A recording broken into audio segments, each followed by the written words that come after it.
free our circle from all that stressed. We trust the guardians, trust the guides, trust the open and what's inside. When the moon is high, it's time to fly. Open your mind, let it all unwind. Let's get disenraged, time to engage. Turn another page, free from your cage. Get disenraged.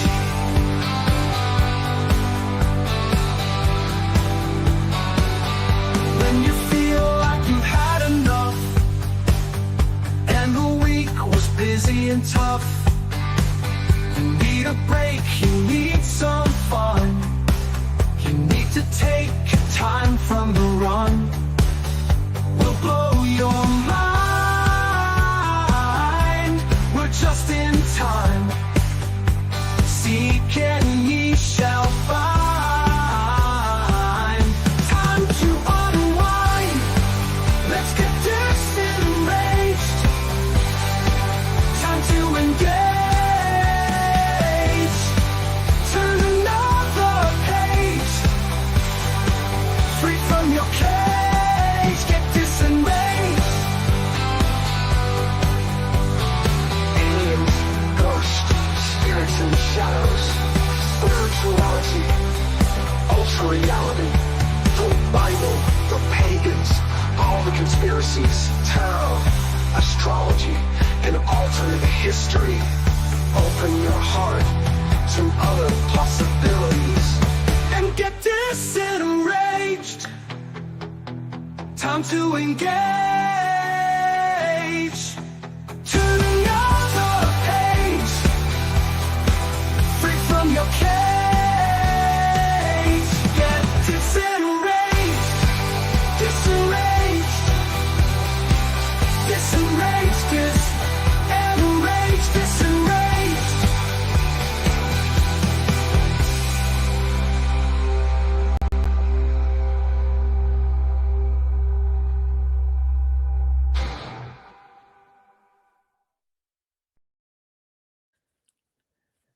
Uh-oh. Jetafire has gone missing. I'm here. I'm here. Jetafire's camera is turned off for I some turned. inexplicable reason. Okay, I have a nosebleed. Oh no. He was fine when I started the fucking song. I'm so excited. I mean, I gave myself a nosebleed. No, I just I sneezed, and then I went to blow my nose, and I'm bleeding everywhere all of a sudden. Oh yeah? Oh great. Well, what would you like us to do about this, Jetafire? Should I distract the audience and just talk while you I don't know, go stick a Q-tip up your nose or something? Oh no, I my nosebleeds are epic. It's literally the reason I have tampons in my house. I put them up my nose when I get nosebleeds. Okay. Okay. Yeah. Do you need to go do that? I might. I'm so sorry, you guys. It's just I had one last night that lasted like half an hour. I get really bad ones. I've had them since I was a kid. Oh no, Jetafire exploded. I'm a bloody mess is what is. I mean, it's fine though. It's fine. If you want to show us what's going on, that'd be okay. Oh, okay. I mean, you asked for it. I just Oh no. It's over. Jetafire is broken. It's over. It's over. It's gushing too. It's terrible. Oh no. It's awful. It's worse. I think it's worse than what I had last night. So I just need to let it sit. Okay. And do its thing, and eventually you'll come off camera when you're not bleeding out the nose again. I just don't want to gross anybody out if people don't want to see blood. Some people. No, that's probably a good idea. It's probably a good idea. You should make a picture of yourself or something. Like take a normal picture of yourself and just put it on the screen so it feels like you're here. Can I do it? Hang on. Do I put that with? Where do I do that? I think there's a setting within the profile. I think you click on the 3 dots or something. It's always the 3 dots. Yeah, it's always the 3 dots. Edit name and a headline. Edit avatar. Haha. Aha. There it is. Avatar. Upload. Yeah. Grandma Nay wants to know, should we call 911, Jetafire? Are you gonna be okay? I will be fine. I'm just gonna this is the first picture that came up, and it's Oh, like no. it's from a few years ago. Did it go? Wait. No, not yet. I haven't seen it. Uh-oh. Hold on. Maybe I have to do it this way. There. This is from a while ago. This is like actually a rose my husband got me when we were dating. He used to send me all kinds of cool. I did it wrong. Oh, why do I never do anything right the first time? I'm such a learning curve. I don't know. Here we go. Okay. Now I have to find apply. There. This is like 15 years ago. That's perfect. You know what? That's perfect. Perfect. I thought it worked. Yeah, it's a 6-inch rose, but the red is perfect.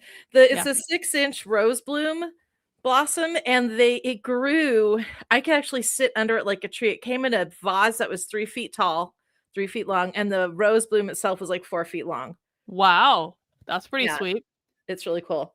Hey, Jennifer, speaking of tampons, do you have any idea what this is? Oh. Do you know what this is? I talked about this on the earlier stream today. We'll see who's paying attention. Uh-oh. Jennifer was inspired by the red of the book. I was. What does it say? Slingshot? Slingshot. Do you know what this is? Do you have any ideas? Slingshot. With all that red, is it cosmic communist aliens? It's not cosmic communist aliens. It is a communist annual planner and calendar. Really? And it's like one of those things you get like a date book or whatever, and they produce these every single year. And why I thought of this is like when we go into it, there are many interesting things in the communist calendar. And by the way, you can buy these in like leftist bookstores all over the country. It's how you know it's a far left bookstore if they're selling this this planner. It comes in other colors too. But on the second page of it, they have a menstruation calendar. Because communists believe in period justice. And so literally on the second page of the fucking planner, they put a menstruation calendar so you can track your cycles. It's for all those pesky uterus holders. Yeah, it's for all the uterus holders. Exactly. But there are many other interesting things in here as well, because in addition to having, just your average calendar where you can plan things and it has important leftist dates and things like that, it has a number of articles. And the articles include actions everyone can take against autocrats. They include consent, getting there together. They include advice on what to do when you're going to a disruptive protest called Tips for Disruption. It includes an article called Tips to Deal with Cops. So that's helpful in emphasizing never talk to the police. That's actually pretty good advice. There is an article about how to have an at-home self-managed abortion. So if you were thinking about getting yourself a self-managed abortion, I now have the article that will teach you how to do that. What the menstruation calendar is for is in case then you realize you need to go get a self-at-home managed abortion. Exactly. It's for families. Exactly. Now I see. And then there's some article about how to avoid getting arrested by ICE. And then, the best part is there is a whole fucking directory of far left radicals all over the country organized by state.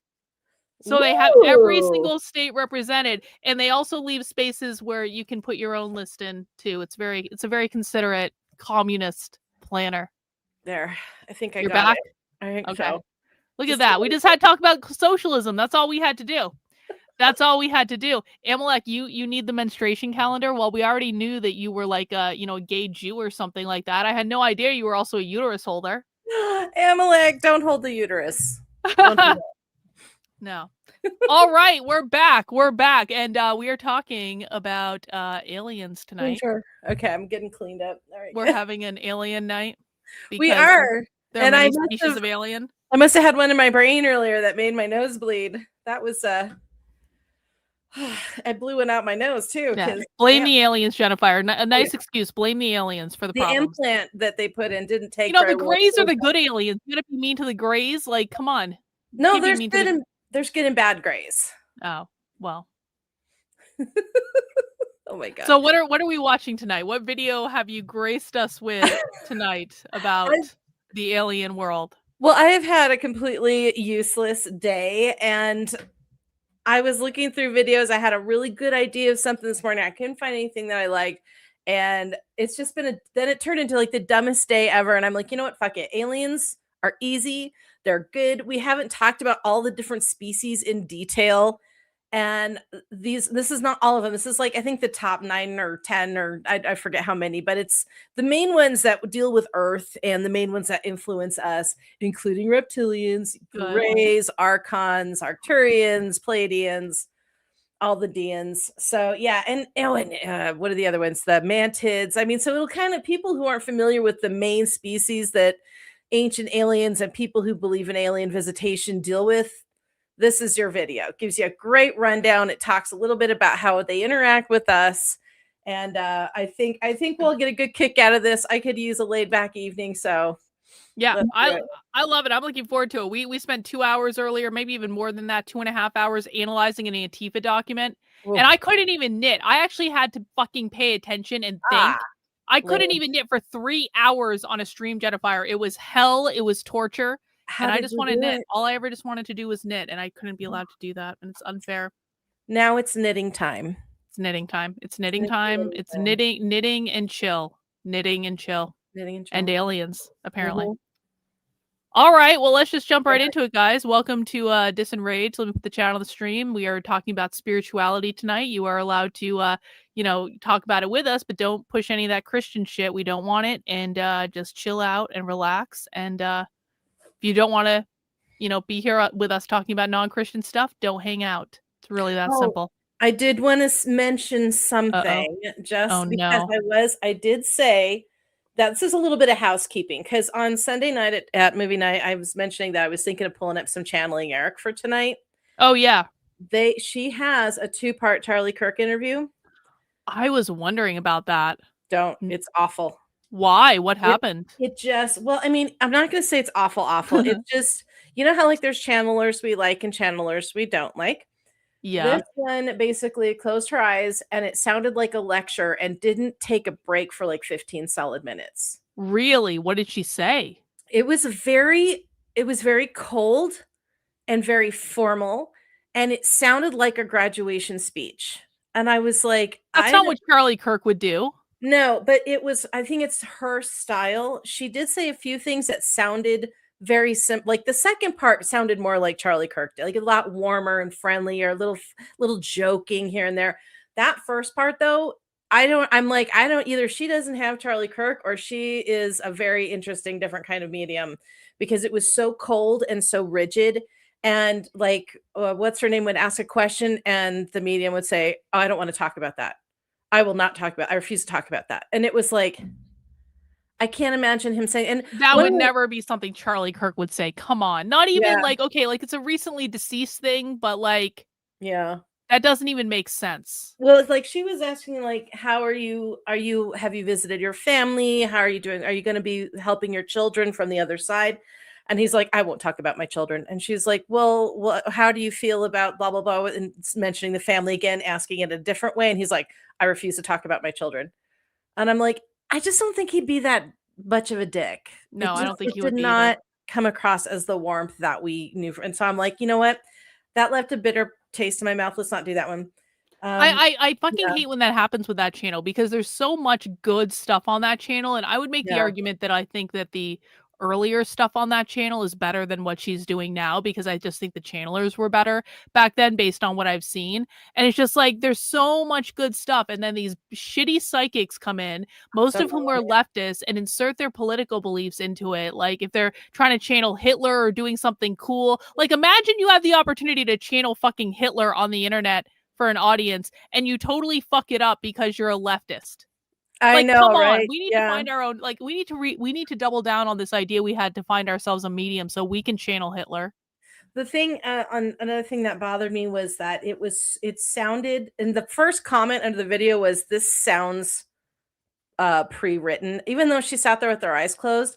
The first thing she was talking about was, I am in heaven with my Lord and Savior, Jesus Christ. I am so happy to be closer to God, blah, blah, blah, blah, blah. And I was like, oh, come on. This kid, something's wrong here. No, that's not what he would say. That's not what Spirit would say. Spirit has a different perspective.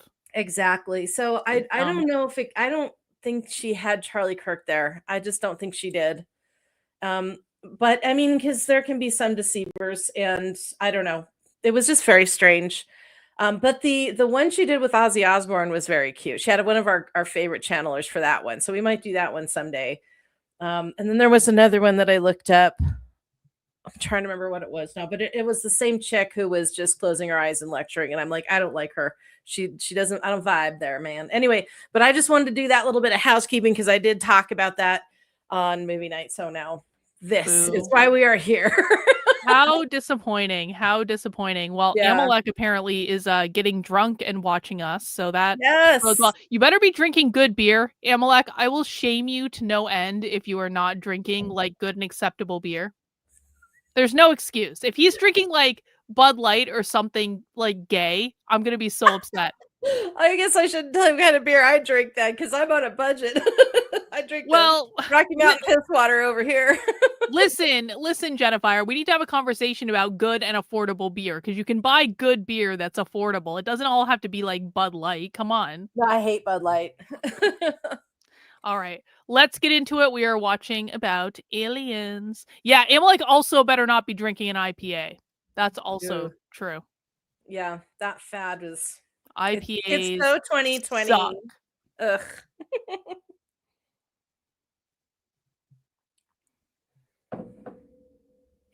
I love when a video starts out. The depictions and representations and timeline presented in this content may not be entirely accurate or precise. Really? We encourage you to approach these complex topics with discernment and conduct your own research. Additionally, the content and sources provided may not fully reflect the views of this channel. Oh, this just gets better, Jennifer. Have you seen your own channel? How does it not reflect the views of this channel? Yeah. We hold this. We hold the belief that the soul is eternal and that the creator is all is truly a loving force and energy and spirit. This episode is brought to you by a collaboration of artificial intelligence and a human. They're telling you AI wrote the fucking video. Yes. I love it. At least they're being honest. Well, they can't get footage of the real alien. So, I mean, you have to have a little give and take here, you know?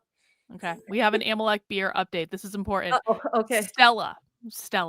Okay. Stella Artois. Listen, it's not the worst choice he could have made. It's not an IPA, so that's good. It's not the worst choice ever. I would just like to see Amalek going into more of the craft beer direction because it's going to be much better than Stella. But I suppose it's not offensive. Okay, fine. Carry on.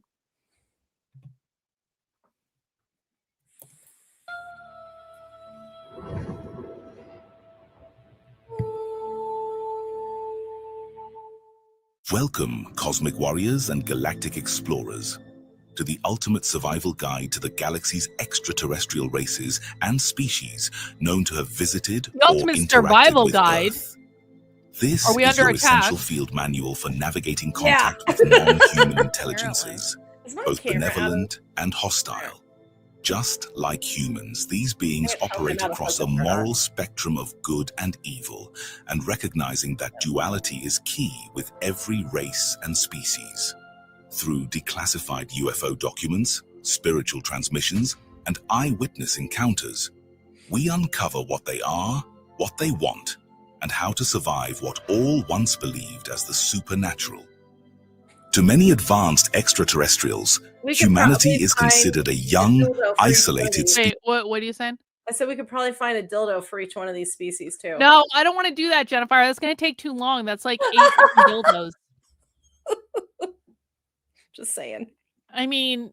No, I'm not saying we should do it. I'm just saying I know it's actually been done. See, now I'm getting visuals in my head, and they're not going to be able to leave my head. It's like you had to bring the alien cocks into it. You had to. Yeah. I did. I'm getting very specific visuals about that blue one in the second position. I'm curious about the alien tentacle one. That was also about the one on the white one on top at the end. I don't think that's gonna bode well. It's like the Irish. I don't know. Just be wary of anything that has spikes, barbs, or horns. Just look out for those guys. Yeah, no spikes or barbs or horns. Good pro tip. Species, outsiders to the broader galactic community. There are spiritual mediums, emissaries, and channelers on Earth who communicate with these higher dimensional extraterrestrial beings, often described as peaceful, non-threatening, and angelic. But just as with humanity, not all extraterrestrials are benevolent. Some are malevolent entities, ones known as the fallen angels in the Bible, or the spiritual lower astral realm demons, who operate within dark spiritual frequencies and can manifest in both energetic and physical forms. Like Jews. Governments and mainstream science have long been influenced to deny and discredit abduction accounts and UFO sightings. Ironically, under the shadow of the very beings they deny exist. One such group, the negative factions of the Zeta Reticuli and Orion Reptilians, actively work to keep humans unaware of their presence and agendas. This secrecy allows them to manipulate and influence humanity without resistance. Until now. Yes, that one had a dick on The most well-known and widely recognized extraterrestrial race connected to Earth are the Pleiadians. The Pleiadians' home star system is located in the Pleiades, a vibrant star cluster approximately 440 light-years from Earth, known to many cultures as the Seven Sisters. It is more than a celestial landmark. It is a multidimensional civilization with ancient... See, the Pleiadians are the Aryans. No. Just making ties to Earth, and a story that spans galaxies, densities, and timelines. Stop it, Amalek! The humanoid species that colonized this region arrived long ago from the Man system, designated K62, in what you know as the Liran sector. They were exiled lineages, refugees who traversed the stars aboard vast arcs, bearing with them 3 of the 4 original races. Okay, I agree with that. The Ahel, the Vanur, Lani, and the Ta'al, all of whom have direct lineage with all of mankind on Earth. Upon reaching this sector, they found no worlds yet suitable for sustaining human life. Undeterred, they terraformed 5 planets in total. 3 orbiting the star you call Taygeta, and 2 surrounding Alcyone. This stellar region had once been the focus of a failed Lyran-era colonization effort. Back then, terraforming technology had not yet been achieved. But the refugees carried the ancestral knowledge of the path and understood this cluster's strategic value. The Draconian Empire had little interest pursuing them into a sector devoid of exploitable resources. As their mastery of interdimensional travel advanced, they soon ascended into the 5th density, an evolutionary threshold that offered additional security from Grey and reptilian incursions.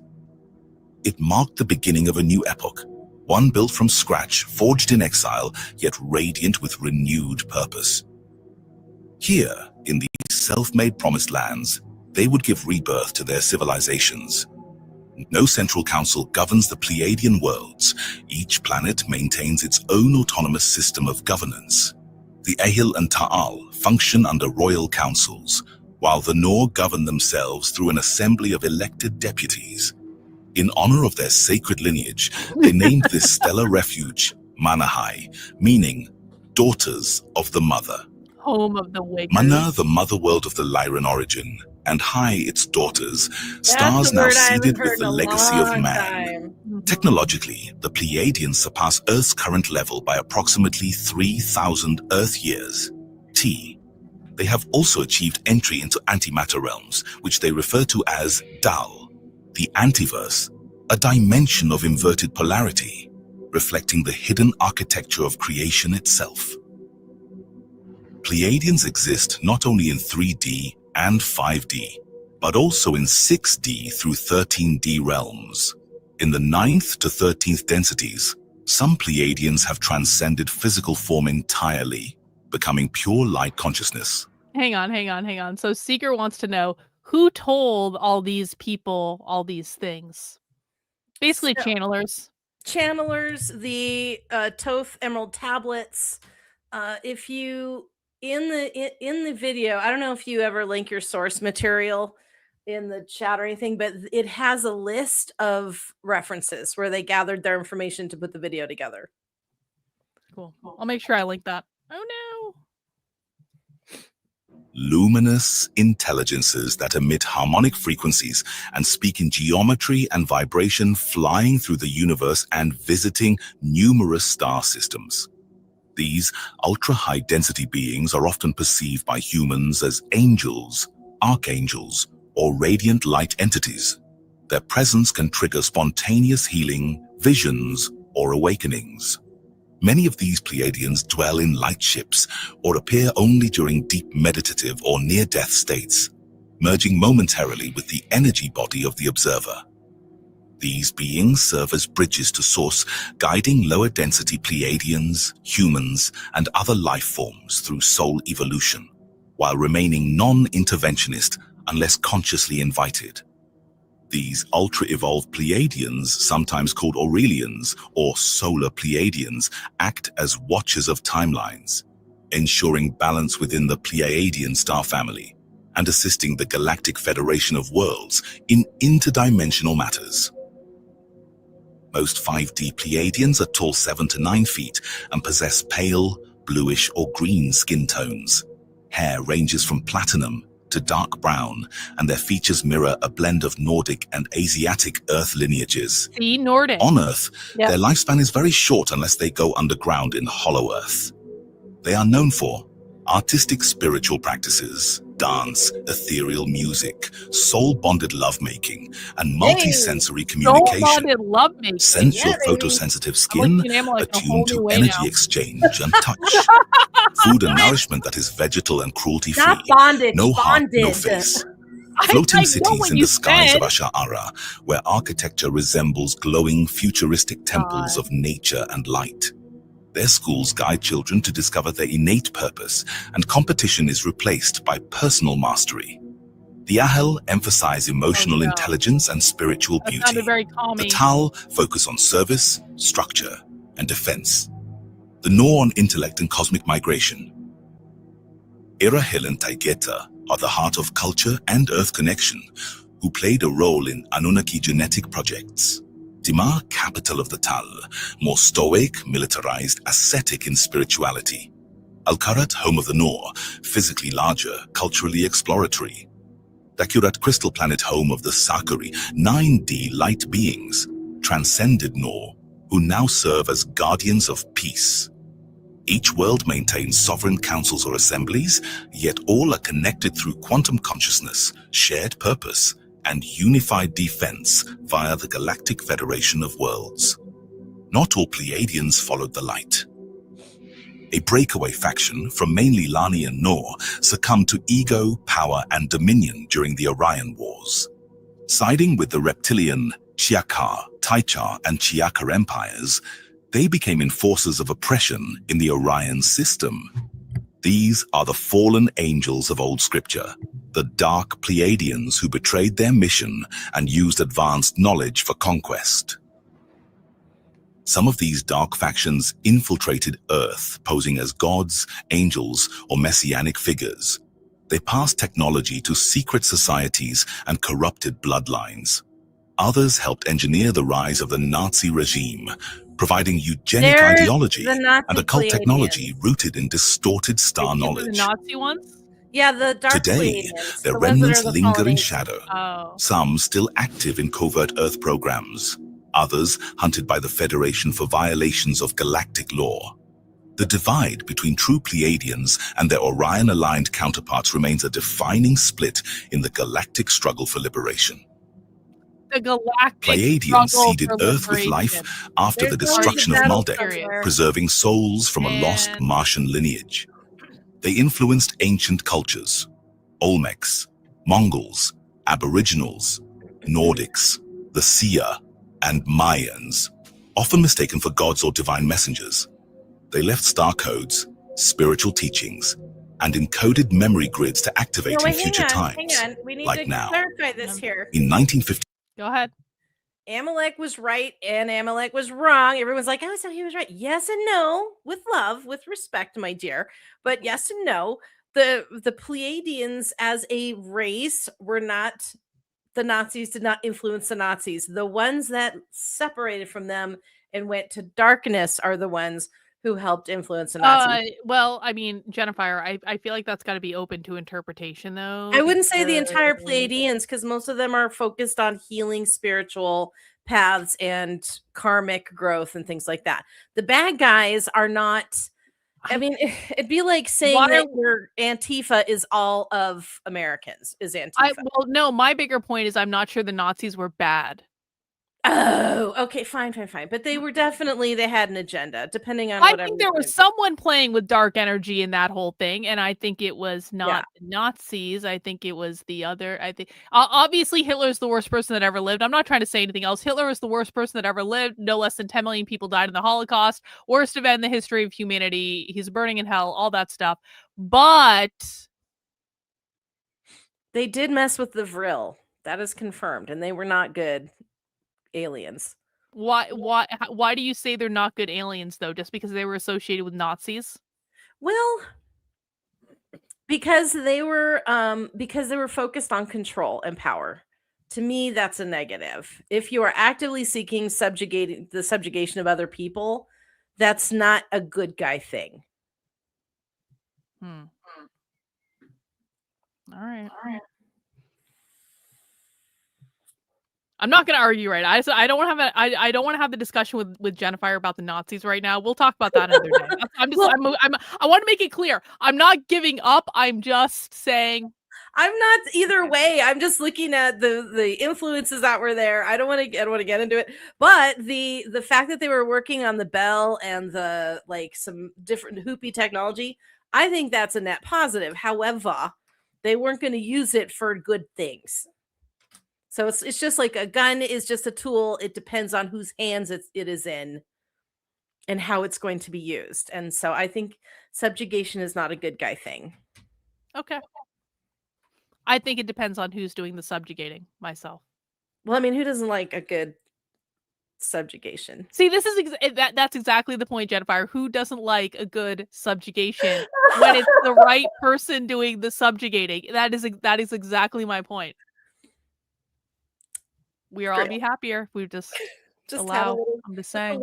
Little subjugation every now and then. A little subjugation, yeah. Before, emissaries from Erahel, including Thor, contacted the US government offering peace, evolution, and disarmament in exchange for joining the Galactic Federation.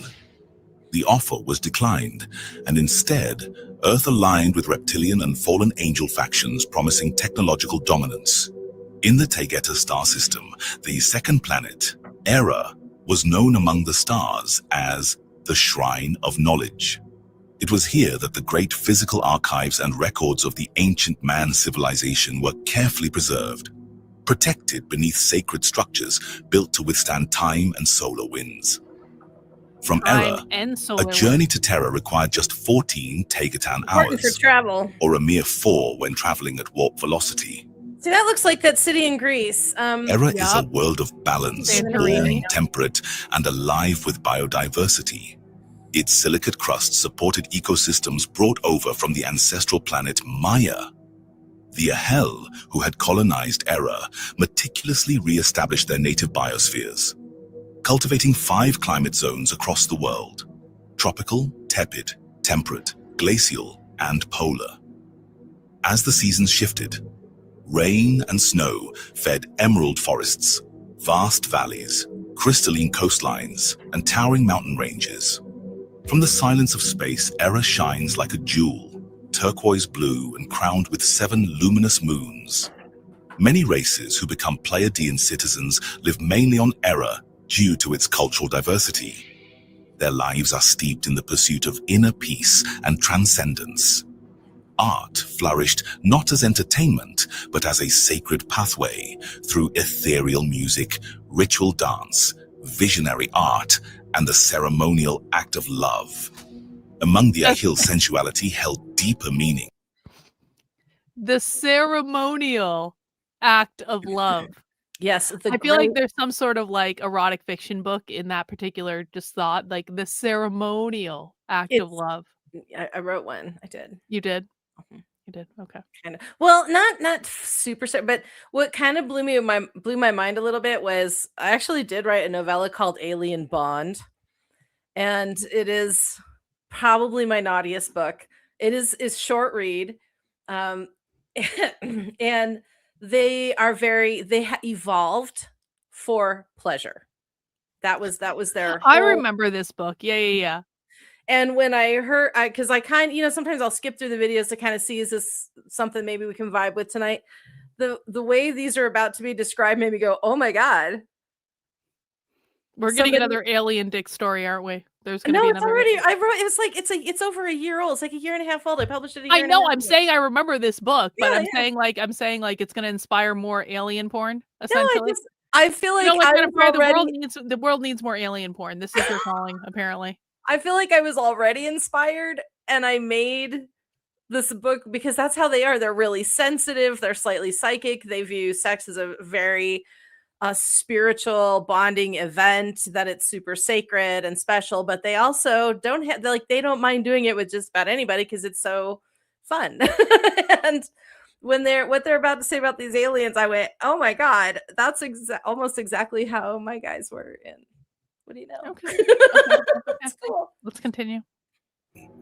Due to their natural photosensitivity and adaptation to the brilliance of their sun, Ashara, and their refined genetic makeup, their skin is acutely sensitive to touch.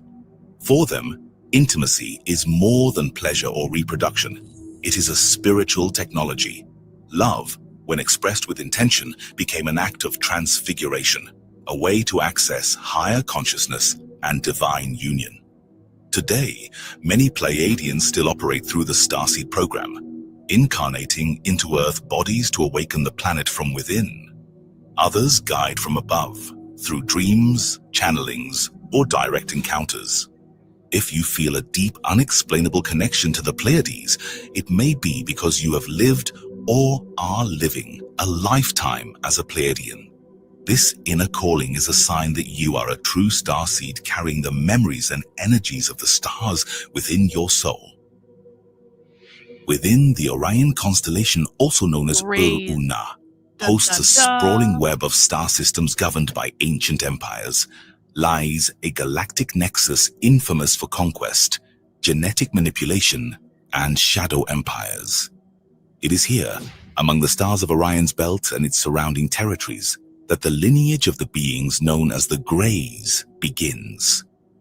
To understand extraterrestrial life as a whole, it is important to begin with the beings most frequently encountered and referenced on Earth, the Greys. Often depicted as the archetypal alien in modern culture, the Greys are far from a singular species. Rather, they represent a wide classification of genetically engineered, cloned, and biosynthetically enhanced entities.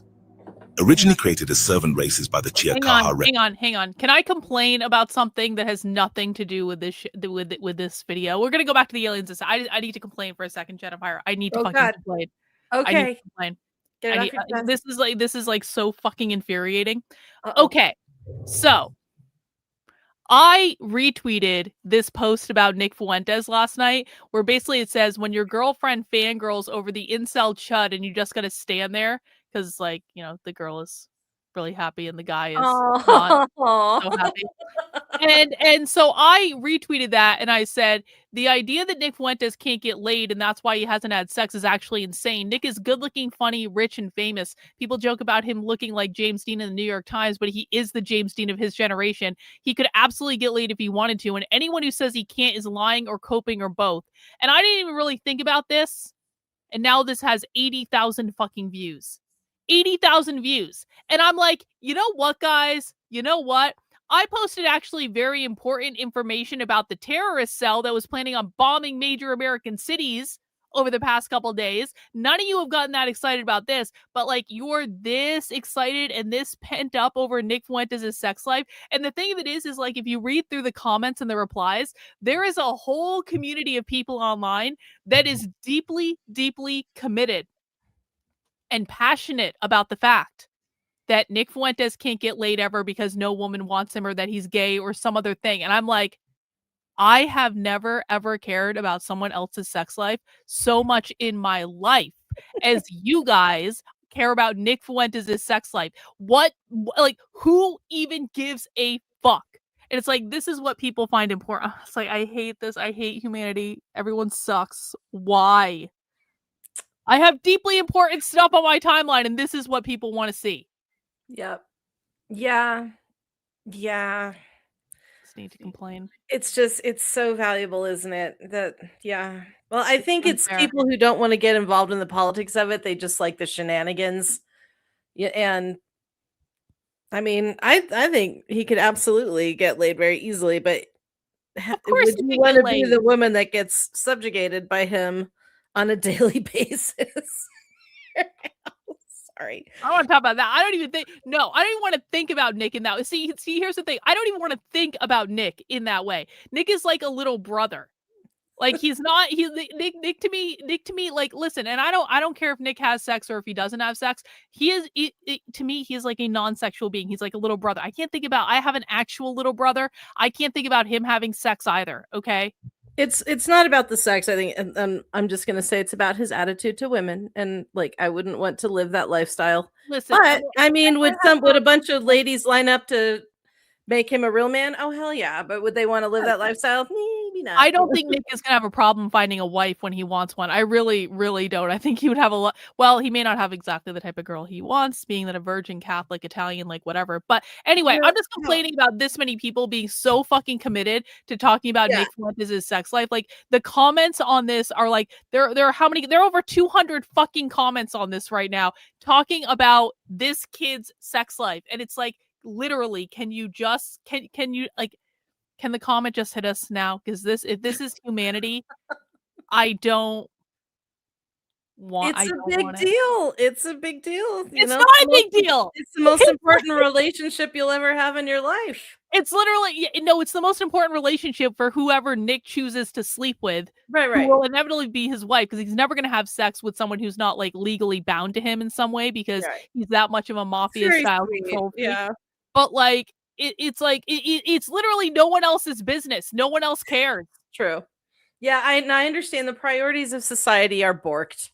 We're boned, and I agree. I don't want the comment. I want the mothership. That's what I'm waiting for. Give me the mothership. So stupid. The fact that people are this bent out of shape about sex is like the most ridiculous thing. Yeah, I mean it's fun, like whatever, but yeah, priorities. Yeah, no, anyway. Can't. I agree. That's all. Done complaining. Thank you. Reptilian empire through advanced genetic manipulation. Their forms are diverse, yet share common traits.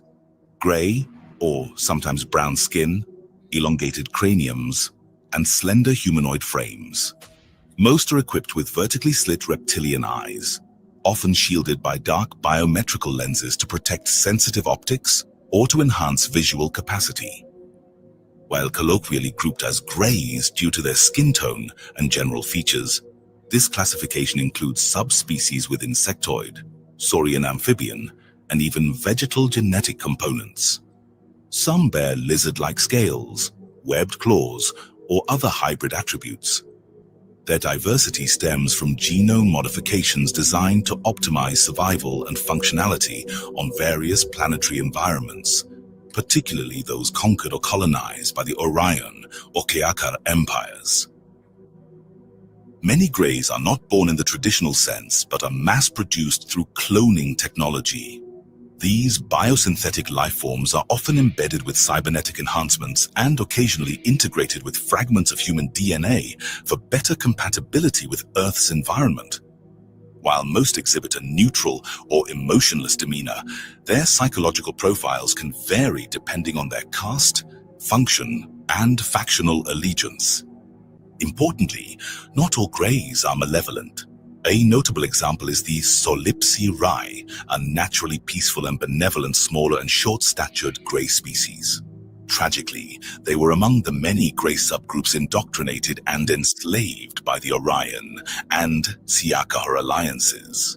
Still, their existence proves that moral alignment among the greys is not monolithic. Unfortunately, the greys as a whole have garnered a negative reputation across the galaxy, due in large part to their close associations with reptoid overlords and their participation in programs involving planetary conquest, genetic experimentation, and psychological manipulation. Technologically, the Greys are considered interdimensional travelers operating at a Tier 4 level, though capabilities differ by faction. Out of the numerous races identified as Greys, only 27 are known to visit Earth, and 22 of them maintain ongoing interactions for a range of purposes. Their history traces back millions of years to the Orion-Lyran Wars, which spanned multiple galaxies. During these conflicts, draconian reptilians engineered numerous non-plasmic life forms, including Grey clones, as part of their military and colonization strategies. Initially enslaved by their creators, the Grey clones eventually rebelled, sparking further wars throughout the Orion and Pleiadian systems. This upheaval led to heavy casualties and the fragmentation of their clone armies. In an effort to preserve their species, some Grey groups began abducting humans to develop hybrid races. One such hybrid lineage is the Essassani, youthful Greys with human-like hair, who now reside peacefully on a fifth-dimensional island planet. Their homeworld is stable and temperate, similar to Earth, but with significantly higher oxygen levels. The Essassani civilization is free from war, death, poverty, and crime. Governed by a single appointed council, they focus on spiritual evolution and healing the mother consciousness. Some of them monitor Earth closely, communicating with spiritual mediums through vibrational frequencies. These hybrids carry human DNA from one parent and Grey DNA from the cloned species. The Zeta beings, a prominent Grey faction, have successfully bred with human women, producing hybrid children who are part Zeta and part human. These hybrids... Why don't they ever take sperm? How come it's always human women? I think they do take sperm, don't they? It might be just a genetic thing, right? I don't know. They always say they successfully bred with human women. I've never heard one of these alien races say they successfully bred with a human male. I don't get it. Well, there is something to be said there about how aliens feel about men versus women, I suppose. Like the it's just genetic. Women are more, well, I would say no, but like, I mean, like, to be practical for a second, like women, like the feminine is receptive, right? Whereas the masculine is penetrative. So maybe if they're gonna breed, they're gonna do like interspecies breeding or something. But they want don't do it through men to be the receiver. Maybe, yeah, but it's an energetic thing. It's not necessarily, I mean, it is like literally like the woman receives, but it's also an energetic thing. I know, it's like the sun is masculine, the moon is feminine. Yeah. I don't know.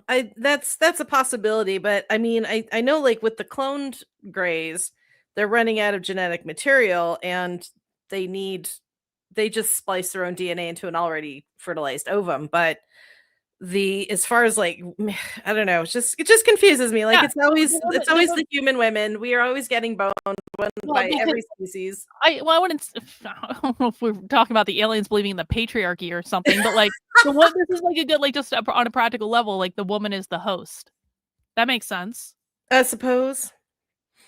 I mean, they finish growing them in tubes anyway, so I don't know like why they would need a female womb, a human. Because it's a host. It's like an incubator. Not for the whole pregnancy, though. But for part of it. Maybe so. Maybe that's what it is. I guess I could be satisfied with that answer. Earth, but in a nearby, parallel dimension. When they are temporarily brought into our dimension to visit their human mothers, they appear as distinct Zeta human hybrids. However, due to their physiology not being fully adapted to the density of Earth's physical matter, they cannot remain here permanently. The Zeta raise these hybrids in their own dimensional realm, not on physical Earth. These beings are being groomed for a future period, approximately 400 to 500 years from now, when they will interact more directly with third-dimensional Earth. There are different types of Zeta human hybrids, each developed for specific roles. One of the earliest types are tall, slender beings with gray skin and wispy hair. These hybrids were designed with a greater capacity for understanding human emotions and are the most psychologically and biologically similar to humans. One important group created from this is a powerful hybrid race called the Zionites. These are a mix of Zeta, human, and a highly evolved race called the Athean, which are mantis-like beings who are wise teachers in far-off galaxies. The Athean agreed to help the Zeta as long as they didn't harm other worlds. They even offered some of their own DNA to help the Zeta continue their species.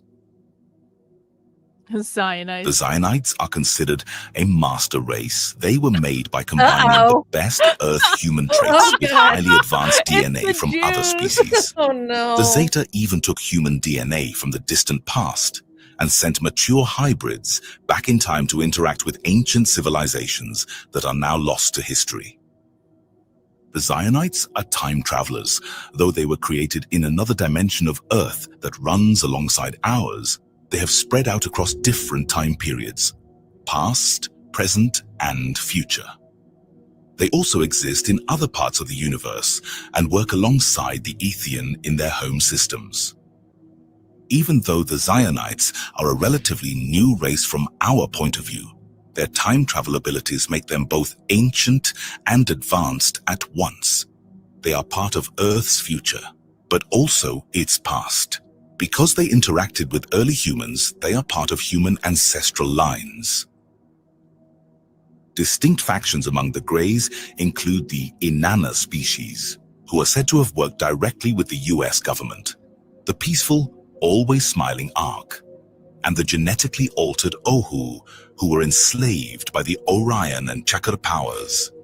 The Amertha arrived on Earth in 1954, representing the Council of the Five with peaceful intentions, warning against the actions of the Greys and Chakra. Meanwhile, the Shamtanali from Zeta Reticuli are known to maintain covert underground bases on Earth, operating in tandem with military institutions. Other factions, such as the Tselipsirai, have entered into technological alliances with global empires, sometimes exchanging advanced knowledge in return for human cooperation.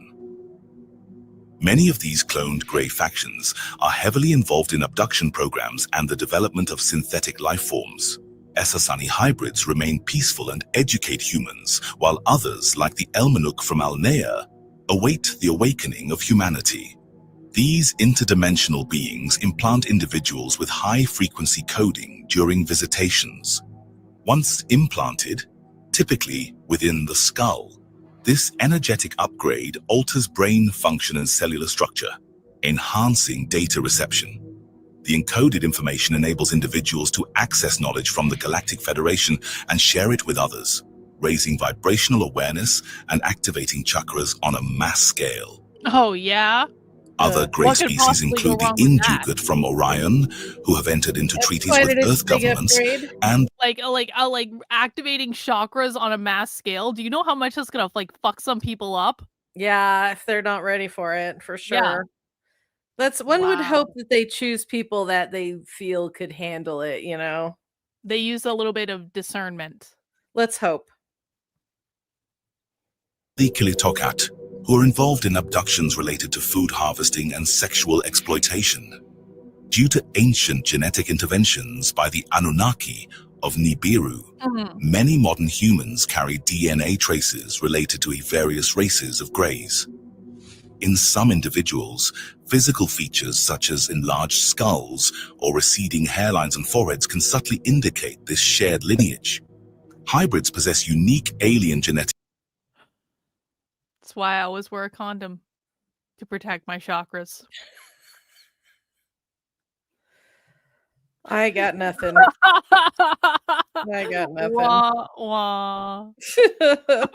Decoding and a non-human soul matrix, whereas rehybrids, another hybrid variant, lack a soul matrix entirely and may carry either human or reptoid genetics.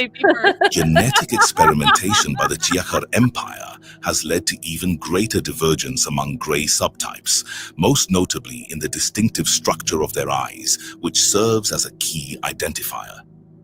The Chakar are also responsible for numerous human experimentation programs, particularly in North America, including extreme pain tolerance testing and even soul extraction. Area 51 reportedly hosts many of these programs aimed at enabling greys to develop viable hybrid species capable of living on planets like Essassani. Obviously. In return, participating nations have received access to advanced extraterrestrial technology. Grey bases have been established in Antarctica alongside other interstellar races. Greys are now embedded in society using advanced cloaking technology or living within subterranean networks deep within hollow Earth. Historic incidents such as the 1947 Roswell crash and the 1961 Betty and Barney Hill abduction have revealed their telepathic and telekinetic abilities, as well as their links to the Zeta Reticuli star system. Since those events, countless UFO sightings and abduction accounts have been documented, although many remain hidden from the public. While some records have been declassified under the Fair Information Act, they have not been widely publicized or reported by mainstream media. One of the most vivid accounts comes from Elena Danan, Egyptologist and channeler. At age 9, she recalls being taken by the Chakar Greys, dragged through a vortex of light, stripped, restrained on a medical table, and painfully implanted with a cranial device. An experience that revealed both the cruelty and mechanical efficiency of certain Grey factions. Despite varied motives and methods, the Greys are deeply entangled with Earth's past, present, and future. Whether through ancient hybridization, interdimensional spiritual guidance, or military technology exchanges, their presence endures. Some seek domination, others redemption, and many, like the Zionites and Essassani, offer a path to collective evolution. But one truth remains constant. The Greys are not just visitors, they are woven into the very fabric of multiple galaxies, including your own, as transformation. Another group of Greys that visit Earth are the Dorsey of Cassiopeia. They are small, amphibian-faced Greys cloaked in the guise of neutrality. Standing less than 5 feet tall with grey, rubbery skin, they have a predatory undercurrent that belies their Galactic Federation status. Once responsible for violent human abductions, including their role in the 1908 Tunguska incident, the Dorsey continue to operate covertly on Earth. Oh, that was them, huh? Ships are known to appear during Federation jurisdiction breaches. The Carians, known across the cosmos as the Blue Avians, are an ancient, bird-like humanoid race from the 4th planet of the Carina system. With beaked faces, feathered crests, and luminous eyes, they embody both grace and intelligence. Originating in higher dimensions and believed to be seeded by the angelic Patal, they are one of the oldest sentient species, predating the Lyrans and reptilians, and were among the original Anunnaki lineages. Their lush jungle homeworld is a 5th-dimensional paradise, a planet-wide rainforest filled with floating trees, cloud-fed waterfalls, and anti-gravitational flora. Living in harmony with this ecosystem, the Carians became sages, visionaries and pioneers of interstellar exploration. They were the first to master etheric propulsion and construct living starships, organic, conscious vessels that traverse dimensions and bend space-time with resonance-based navigation. These ships, often mistaken for celestial phenomena, became the blueprint for galactic travel used by... I mean, they are pretty large, though, but they are birds at the end of the day. Well, you know, birds have a cloaca. So, What is that? It's the hole that everything goes in and comes out of. Oh, gross! Yeah, that's what a cloaca is. So it's basically like just like the butt, essentially. It's a butthole for all seasons, all purposes, and all reasons. Okay, no, gross. Same thing with reptiles. Well, also gross. Younger civilizations. Also literally Over time, gross. The Carians split into 2 primary branches. After migrating to the bioluminescent world of Carrion in the Orion Zone, the Carians evolved into the Karyu. Adapting through hybridization with local avian life, they developed advanced gliding abilities and radiant plumage reflecting the energy of Carrion's twin suns. Plumage. Peaceful and reclusive, the Karyu became spiritual luminaries, mastering interdimensional technology and acting as galactic mediators. Their crystalline ships are powered by consciousness and serve as temples, research vessels, and sanctuaries. Elsewhere, on the planet Dilimons in the Shi-Orionis system, a powerful lineage known as the Kur emerged. Towering and regal with falcon-like heads and golden feathers, the Kur became elite strategists and geneticists. Deeply involved in Anunnaki affairs on ancient Earth, they influenced human evolution and architecture. Their prismatic starships phase between dimensions, shimmering like liquid light. Their lifespans are extended through sacred immersion in a golden elixir unique to their world, further enhancing their longevity and mystique. While the Karyu embody cosmic harmony and ascension, the Kur represent strength, leadership, and technological mastery. Together, they reflect the full evolutionary spectrum of Karyan potential, spiritual and scientific, peaceful and powerful. Both lineages are honored members of the Galactic Federation of Worlds, their shared heritage rooted in wisdom, adaptability, and cosmic service. On Earth, avian starseeds carry echoes of their celestial past. Drawn to skies, dreams of flight, and visions of peace, these souls are natural messengers and architects of ascension. They serve as energetic bridges between dimensions, awakening humanity to its forgotten place among the stars. Draconian reptilians, interdimensional extraterrestrial beings, are considered the most ancient and powerful races in the universe. Draconian reptilians. This is corroborated by recently declassified CIA UFO documents released under the Freedom of Information Act. What? These reptilian draconian empires reside in the Draco constellation. Is that real? Did they declassify CIA documents that admitted to the existence of reptilians and no one fucking paid attention? You were saying about Nick Fuentes' sex life being important? Yeah. Did that actually happen though? I think so. Are you serious? Well, they did declassify some documents about alien involvement. I believe they named some species, but yeah, it was like, it happened. Like, you looking it up? Look it up. See if they... I'm ChatGPTing it right now. I want to see if this actually happened. Did they declassify CIA documents admitting the reptilians exist?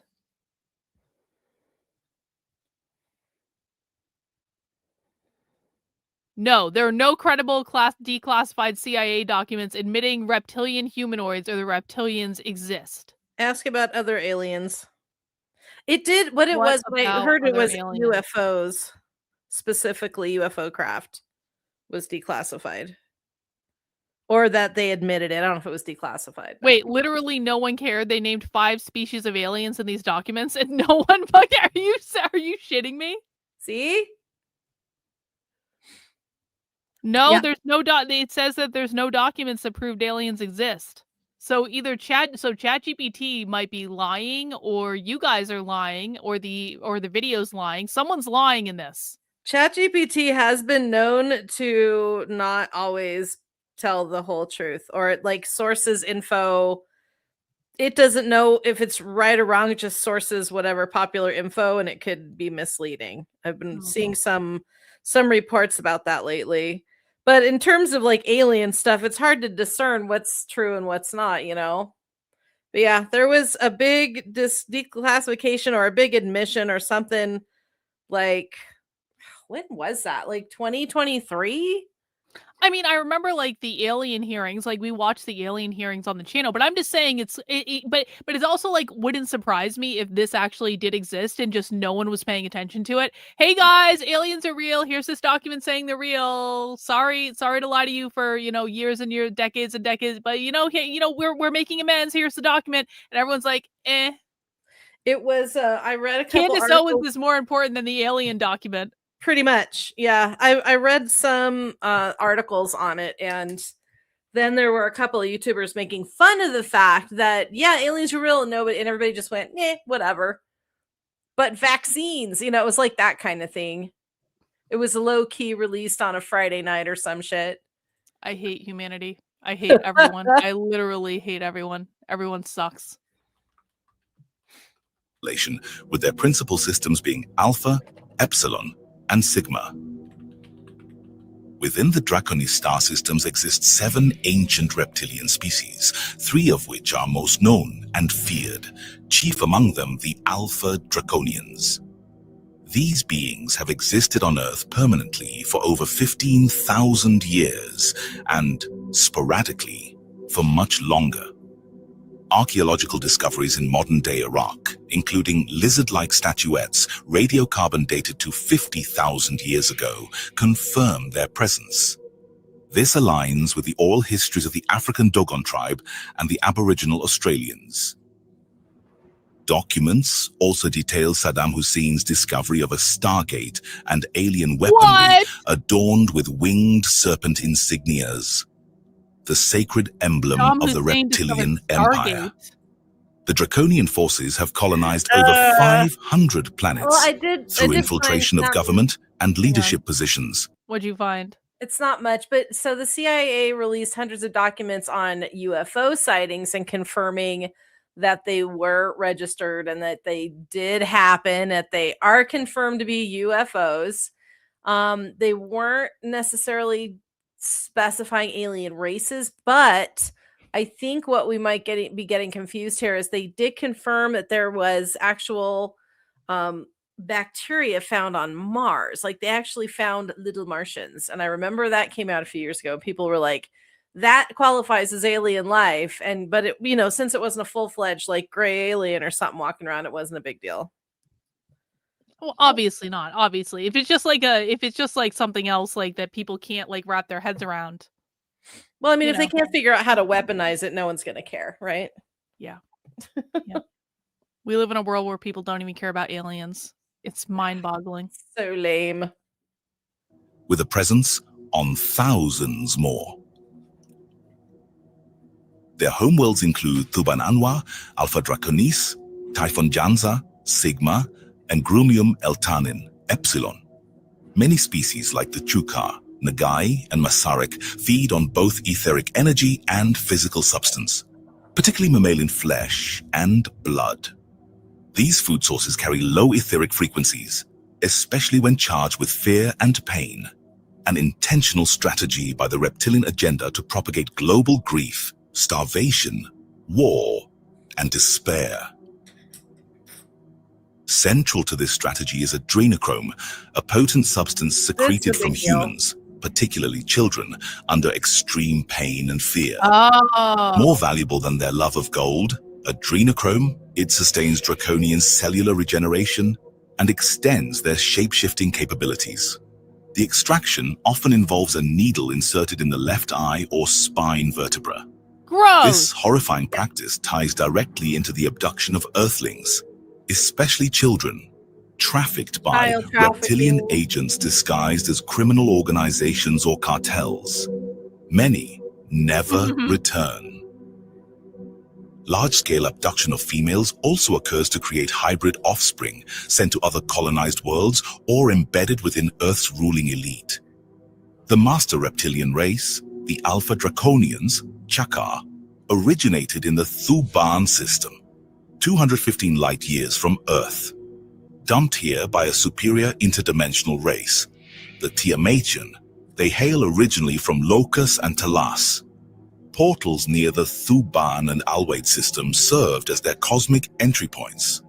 Alpha Draconians, or Drax Dracos, are massive, heavily scaled beings with wings, muscular builds, and various hues to match their desert worlds illuminated by 7 dwarf suns. Considered the most aggressive tyrannical species, they are distinguished by their wings and enhanced upper and lower body strength. Despite this, some have rejected conquest, joining the Galactic Federation of Worlds to oppose the Empire. At the heart of the Chakra power structure are the 7 dragon sister queens, ancient reptilian matriarchs, each a living node in a vast galactic hive mind. These queens are not mere symbols of monarchy. They are psychic supercomputers, each overseeing millions of minds across the stars. The queens look more evil than the than the other ones do. Yeah. The queens are like the mastermind. Yeah, they are. Well, More psychic proof. super. What is she? They're all. It's like a hive mind kind of thing. Yeah, more proof that this is like in a Ender's Game where you just have to kill the queen and then you kill everyone else. Yeah, or the planet. Unlike insectoid hives, the Chiaka network allows for individuality. Yet, all are psychically bonded to their queen. Dynastic unions with rival bloodlines, even former enemies, are arranged to consolidate control, birthing hybrid rulers who are seeded into... Have you ever watched any of those bee videos on Instagram? Have you ever gotten served the bee ladies? So there are these women on Instagram, they're like beekeepers. Oh, and they get called in to deal with like bee emergencies where like the bees have taken over like an old chest or something. They've created a whole hive, and then the woman has to go in and get them out. But like the key to getting the bees to go into the new hive is they've got to go through all of the bees in the hive and find the queen. Yeah. And then they just take the queen and they put her in a little clip and they move it over to the new hive, and then all of the bees follow suit. And it's actually like really weird to watch. It's like they communicate in bee telepathy, and they know that this bee is sitting over there in a little clip waiting for them to populate their new hive. It's the pheromones that she releases that keep them local, keep them to her. Yeah. That's so cool. High-ranking civilizations or dispatched to colonize new worlds. Among the most mythologized figures of ancient galactic history stands Tiamat, the draconian white dragon queen of Orion, both destroyer and protector. It was said that she had the power to transform herself into a dragon of immense stature and This is why we believe in dragons. Once a high matriarch of the Chiaka, her legacy split from the brutal traditions of her kind when she defied the draconian armada to save a fleeing Lyran race during the assault on Avi. Go ahead. Remember that video we watched? I think it was last week, where she ascended. She lived for thousands of years and then decided to ascend. Yeah, she was like, I think war is not the answer, and blah blah blah. And she ascended, and so yeah, but what she did in one lifetime, what a lot of souls take many lifetimes to do. But her lifetime, of course, was thousands of years. Her actions fractured alliances and rewrote destinies. In recognition of her betrayal against the reptilian dominion, she was exiled, but not without reward. The Lyran and Elohim legions gifted her a planet of her own. That world, known in ancient texts as Planet Tiamat, which was founded by draconian reptilian brothers by chance, this planet was a vibrant biosphere torn apart during cosmic wars, its scattered remnants later becoming Earth and its neighboring celestial bodies. This legend is immortalized in the Enuma Elish, encoded in Babylonian memory. Tiamat's bloodline did not perish with her empire. She birthed a powerful hybrid lineage by interbreeding with various Lyran races, most popularly the Anunnaki royals of Nibiru, fusing Lyran and reptilian genetics. These beings would later walk among early humans, shaping the roots of modern human civilization. Thus, human DNA carries echoes of both Lyran nobility and draconian power, a cosmic inheritance buried beneath millennia of myths. The draconian elite view Earth as a trade hub for nourishment and slavery. Yet, unlike most warlike species, they are also geneticists who engineered species like the Greys, cloned, non-bio entities incapable of reproduction. Reptilian draconians typically possess 3 or 5 clawed fingers, large jaws, slit pupils, and minimal armor aside from cloaking belts. They are cold-blooded, space-hardy, and possess advanced abilities. Shape-shifting, telepathy, interdimensional travel, and cloaking, especially among higher castes. This is a skill they excel in and which has been developed from a natural camouflaging ability for war and conquest purpose. They will blurry their energy signature to any signature they opt for, and it can be very deceitful. They're very good at it. Yes. They're natural. What? The transformation. That's so cute. They will blurry their energy signature to any signature they opt. Oh, guys.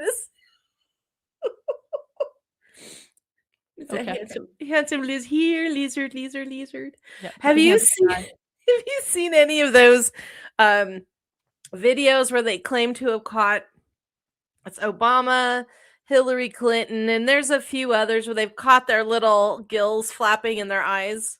I think we watched some of those on the show one week. And that was crazy. That was weird. It's very strange. And who knows if it's real or not. It was before AI, so because this shit's been around since like 20 years ago. The AI videos are getting out of control with how realistic they're getting. Like I saw this Candace Owens one today where it was like completely AI, but like it was just like it looked incredibly real. And I was like, oh shit. Oh man. This is actually gonna start becoming a problem.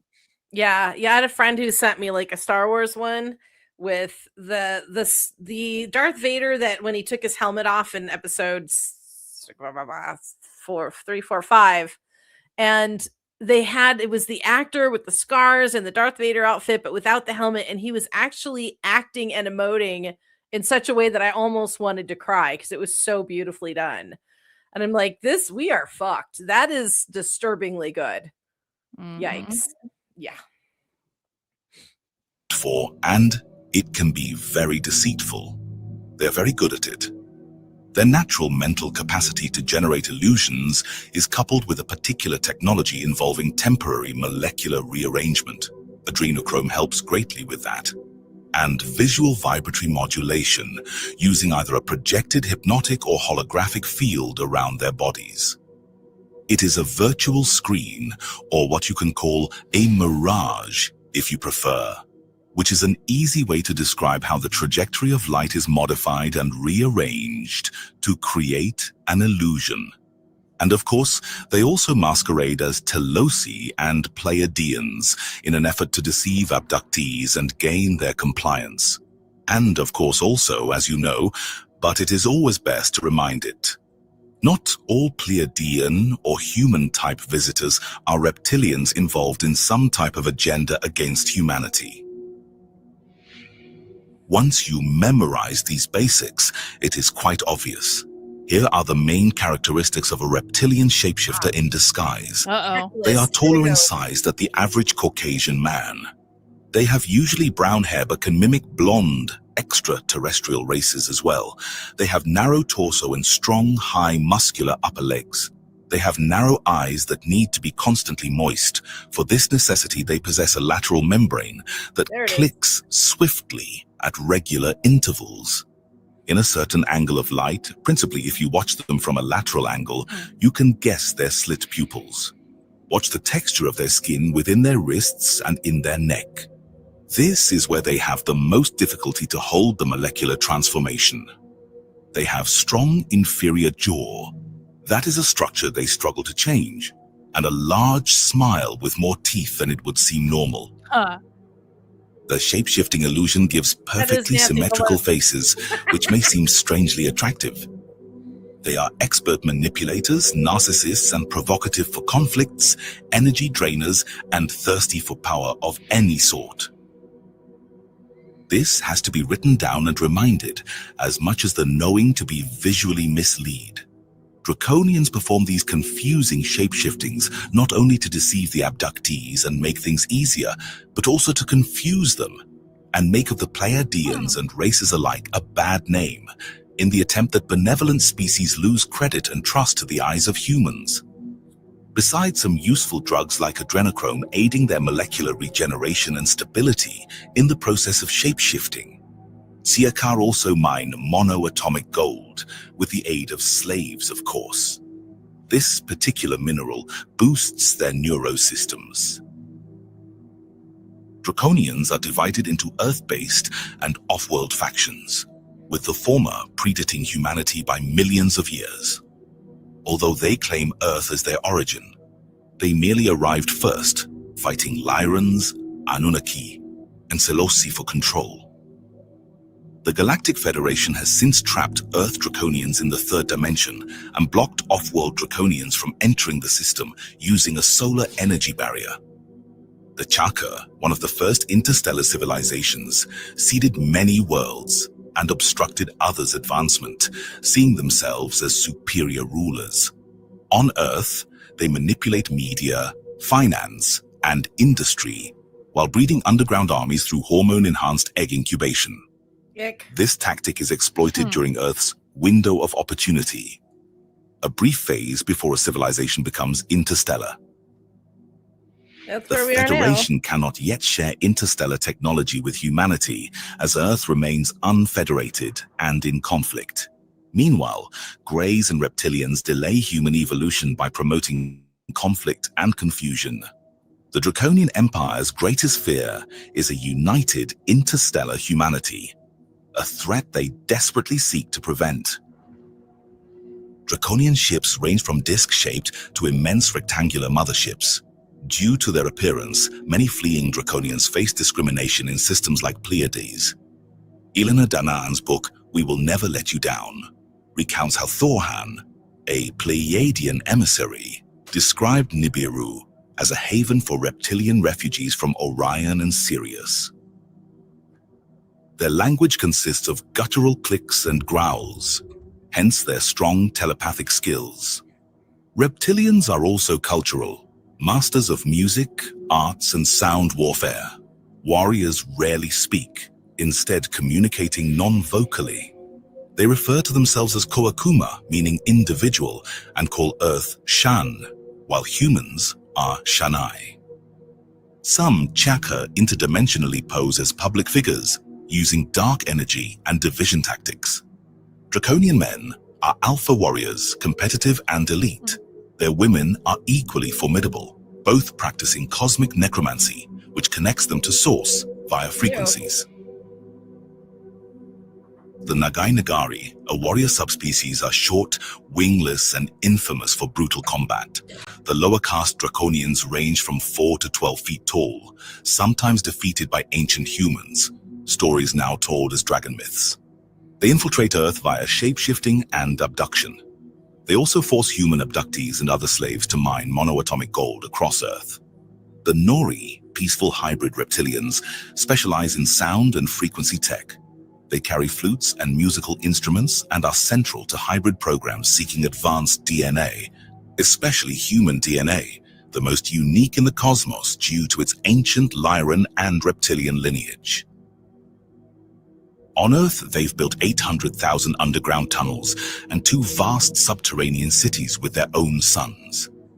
In the early Chakra royal eras, reptilian lords and commanders used soulscape, a horrific technology to extract souls and trap them in matrix-like illusions. Though souls are immortal, these soul pods are used for AI experimentation and replacement. Many high-ranking Earth figures are believed to be soulscaped and replaced by Chiak-Ha agents. Their conquest strategy starts with underground bases and deceptive alliances via enslaved emissary species, e.g. Zeta Dohu, fooling native leaders with promises of tech and wealth. When treaties are signed, the true Draconian rulers appear and assume control, leaving the planet defenseless unless rescued by the Galactic Federation. One of the many branches of reptilian races are the Nor of Duran. Inhabiting a binary star system with 6 planets, the Nor are graceful, angelic reptilian hybrids known for their large golden eyes and gentle demeanor. With 4 genders and a vegetarian artistic culture, they are creators of sound-based healing and frequency music made with crystal instruments. Peaceful and spiritual, they are allied with the Galactic Federation, but have never visited Earth. Their unique, brightly colored fashion and non-conformist values are reflected in their biomechanical ships. They're queer. The Nor inspire characters. They're fucking queer. They're queer aliens. They have 4 genders. They have unconventional dress. Well, I mean, they are aliens. What's conventional? You know, they're queer. I thought queer didn't like identify necessarily with any gender per se. It doesn't. No. It has outside of the gender binary. So men and women. They believe men and women are created by capitalism. Therefore, you're allowed to not identify as anything, just not in the binary. And if there are 4 genders, that is not a binary. No, it's not, which contradicts our binary universe, our galaxy. But I don't know. Did you ever watch Alien Nation? No, I never did. Loved it. I'm hoping if I can find it, because the original movie is kind of hard to find sometimes. I'm hoping I can find it because I want to play it for Jennifer January. They have three. I don't know if it's a third gender, but they have, in order to create Bebe, they have to have. There are two men involved. Oh, they have to have a threesome in order to have kids. It's not simultaneous, but yeah, they had like they have one that opens the woman to receive, otherwise they can't get pregnant. They have to have this special dick guy that opens things up enough for regular dick guy to inseminate. It sounds terrible. Wait. One person has to open things up enough to make it big enough, I guess, for the other one to. So the sperm can't get through without big dick. You know, so you have to have like a big dick guy basically prepare you for the really big dick guy. Is that what's going on? So there was an episode, because I watched the TV show too. I loved the television show, and the main character George and his wife wanted to have a third child. So they were having this big ceremony, a huge party, and this one, but George can't get his wife pregnant without having one of these special males come in and special. I don't know if it's longer, the special, the slightly smaller dicked male to prepare the wife to receive the big dicked male. Well, the big dick male prepares the wife to receive the regular husband. I don't know. I don't know how to describe, but I remember the series, and I was like, that's because the guy who's Matthew, I think is the name of the guy who's like our human, and George is his partner. They're cops, and he's like, wait a minute, let me get this straight. So you have to have this guy sleep with your wife so you can. Okay. So I mean, does that qualify as a third gender? Or is it just a different kind of male? And those males can't make babies. They can only open women for other males. I don't know, Jennifer. I don't know how to classify this in terms of queer. I have no idea. I've always wanted to ask you this question, actually, and it's funny that this just came up. No, for real though. You're like, I've been waiting to ask you this question forever. Like what? Like is the poly Q queer? What the fuck? Hey, why not? Didn't anybody watch it? You know what? Actually, okay, let's actually analyze this for a second. So, unironically, the polycule would be outside of the nuclear family because it's not a propertied marriage in the same way that that we think of it. And so, yeah, it would be queer. Yeah, that's kind of what I was thinking. Queer is the opposite of capitalism, basically. Oh God. They didn't address that, but it was just like it took two dudes to make Bebe. So making Bebe was very, very intentional for this race, and it was very sacred. So yeah, I bet it was very sacred. I bet it was a very sacred process that everyone took extremely seriously. They did. Like it was actually quite beautiful. They didn't show it. They showed the party and how honored everybody was, and the guy that was the opener like wore a special robe like a priest. And the opener. Yeah, I don't know what else to call him. That's what I'm gonna call him, the opener. Okay, all right. Sorry, I had to know if you think that was he queer or is the whole race queer because of this. I don't know. They're all queer. They're all queer. Science fiction is awesome. Yeah. Such as Diva Plavalaguna in The Fifth Element. If you feel a powerful ancient force stirring within you, one that resonates with strength, sovereignty, and deep cosmic memory, you may be a draconian starseed. This inner knowing could stem from a lifetime lived as a draconian, where you embodied leadership, resilience, and mastery over energy. Your soul carries the legacy of a star-born lineage rooted in the oldest empires of the cosmos. Considered the progenitors of all humanoid species, the Lyrans were the first bipedal men to walk the cosmos next to the reptilian draconians, who were once considered their arch-rival race. galactic historians have traced their DNA across star systems and into the very fabric of humanity on Earth, suggesting that the mysterious evolutionary gap between apes and humans may, in fact, be bridged by Lyran feline genetics. These ancient beings hailed from a dimensional realm beyond the known physical universe. Fleeing the catastrophic Lyran-Orion wars, they arrived in the third dimension and seeded life across new worlds, including Earth, where lion-like mammals emerged as living reflections of their creators. The original Lyrans, known as the Lani or Lian Lyrans, came from a planet called Avion, also referred to as Igoria, in the Vega constellation. Towering at 10 to 12 feet tall, they were statuesque, athletic, and noble in appearance. Their skin ranged from pale orvis to golden brown, occasionally with bluish undertones, and their hair flowed in colors of gold, red, black, or dark brown. Covered in a soft fur, they possessed feline traits. Flat, cat-like noses, elongated ears, and piercing eyes in hues of amber and turquoise. Their energy signature was unmistakable, dynamic, witty, fast, and wildly spontaneous. It could either express as an insatiable drive for speed and discovery, or manifest as a deep, hermetic wisdom.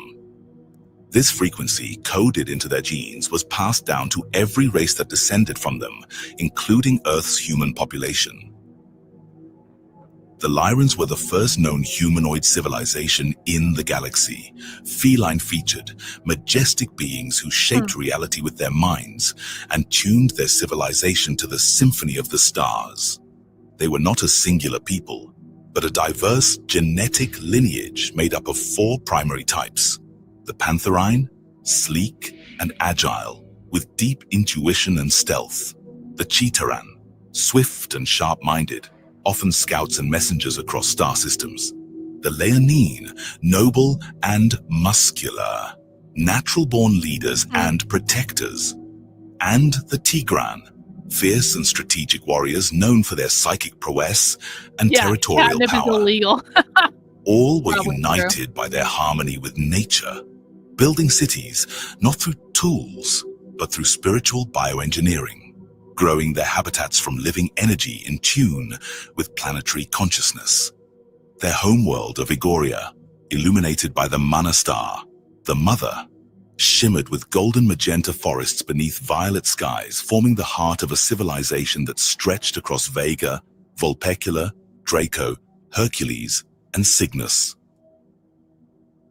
While many Lyran tribes lived in sensual artistry and freedom, others birthed dynasties that shaped galactic governance. Among them were the great royal houses. House Arakan, ruled by King Jarion the Sky King, expanded dominion through Vega and clashed with the draconian Emperor Sauron in a duel that became myth. His son Kael inherited a broken crown. House Valoris, under Queen Seraphel, pioneered interdimensional mysticism and spiritual sciences. House Taikar, led by Elion the Shield of Lyra, stood as paragons of valor during the Orion Wars. House Zolaris, with Queen Amara, revolutionized Lyran propulsion and torsion field tech. House Kaelor, led by King Arion, united the clans under the Covenant of Lyra. His descendant, Tiberian of Sirius, would go on to cede Atlantean royalty. Meanwhile, Prince Alarion of House Rayteth renounced his throne to obtain Andromedan Stargate technology, briefly outmaneuvering reptilian fleets and vanishing into legend. The Ring Nebula, housing a massive interdimensional vortex, became the focal point of draconian conquest. After a period of occupation, an agreement allowed Lyran royal Tal emissaries to re-establish an outpost there, maintaining access to one of the galaxy's most powerful gateways. Meanwhile, Earth was not forgotten. African, Asiatic, Indo-European, and Pacific Islander peoples trace their genetic memory to Ta'ali, La'ani, and Katai roots. Indigenous Americans emerged from Heltali unions, marked by their sacred bond with land and sky. Europeans carry traits from the Nor and Ahel, visionary, strategic, and inventive. In ancient Mesoamerica, Ningish Zida, a geneticist of the Anak royal bloodline, wove these lineages into new star human hybrids. Among them were the Nazguls, bearers of Katai knowledge and Lemurian codes. Though the Lyrans lost their homeworlds, their soul print persists. Across Earth, starseeds awaken to the memory of spires, violet heavens, and the roar of the Sky King. The Urma and Uraman walk among us still. The legacy of Lyra endures, not in history books, but in our blood, in our dreams, and in the silent knowing that we are more than human. We are the children of stars, watchers, dreamers, and returning kings. Exiled from Pleiadian unity, the Tal of Alcyone are a rogue militant faction who allied with Orion and the Ashtar Collective. Unlike their peaceful kin, the Tal Shia embrace domination and warfare, operating as galactic warlords rather than guides. Denied entry into the Galactic Federation, they remain destabilizing forces in several conflicts, trading spirituality for conquest in their separatist pursuits. From the Man system's third planet comes the Tal, a spiritually evolved humanoid species comprised of Pleiadian, Lyran, reptilian, and feline lineages. Known for their diversity in appearance and disciplined asceticism, the Ta'al uphold inner evolution above materialism. Their monarchy-centered hybrid governance reflects their balanced philosophy. Unlike the Ahel, who sanctify the body, the Ta'al believe in transcending it through spiritual refinement and soul mastery. If you sense an innate harmony with the stars of Lyra, an urge toward creativity, innovation, and heartfelt connection, you may be a Lyran starseed. Ooh. This resonance comes from lifetimes lived among the noble Lyran Lyrans, where you embodied artistry, unity, and the pioneering spirit of one of the galaxy's oldest civilizations. Your soul carries the melodic echoes and visionary wisdom of Lyra's ancient cosmic heritage. The Gnomopo name themselves after their planet, but their original racial designation, Gnomopo, dates back to one of the oldest known lineages in this galaxy. Unlike most sentient species categorized into humanoid, reptilian, or Grey-type classifications, the Gnomopo defy any known biological taxonomy. They are not based on any earthly phylum, nor are they related to the reptilian Draco or insectoid mantid types.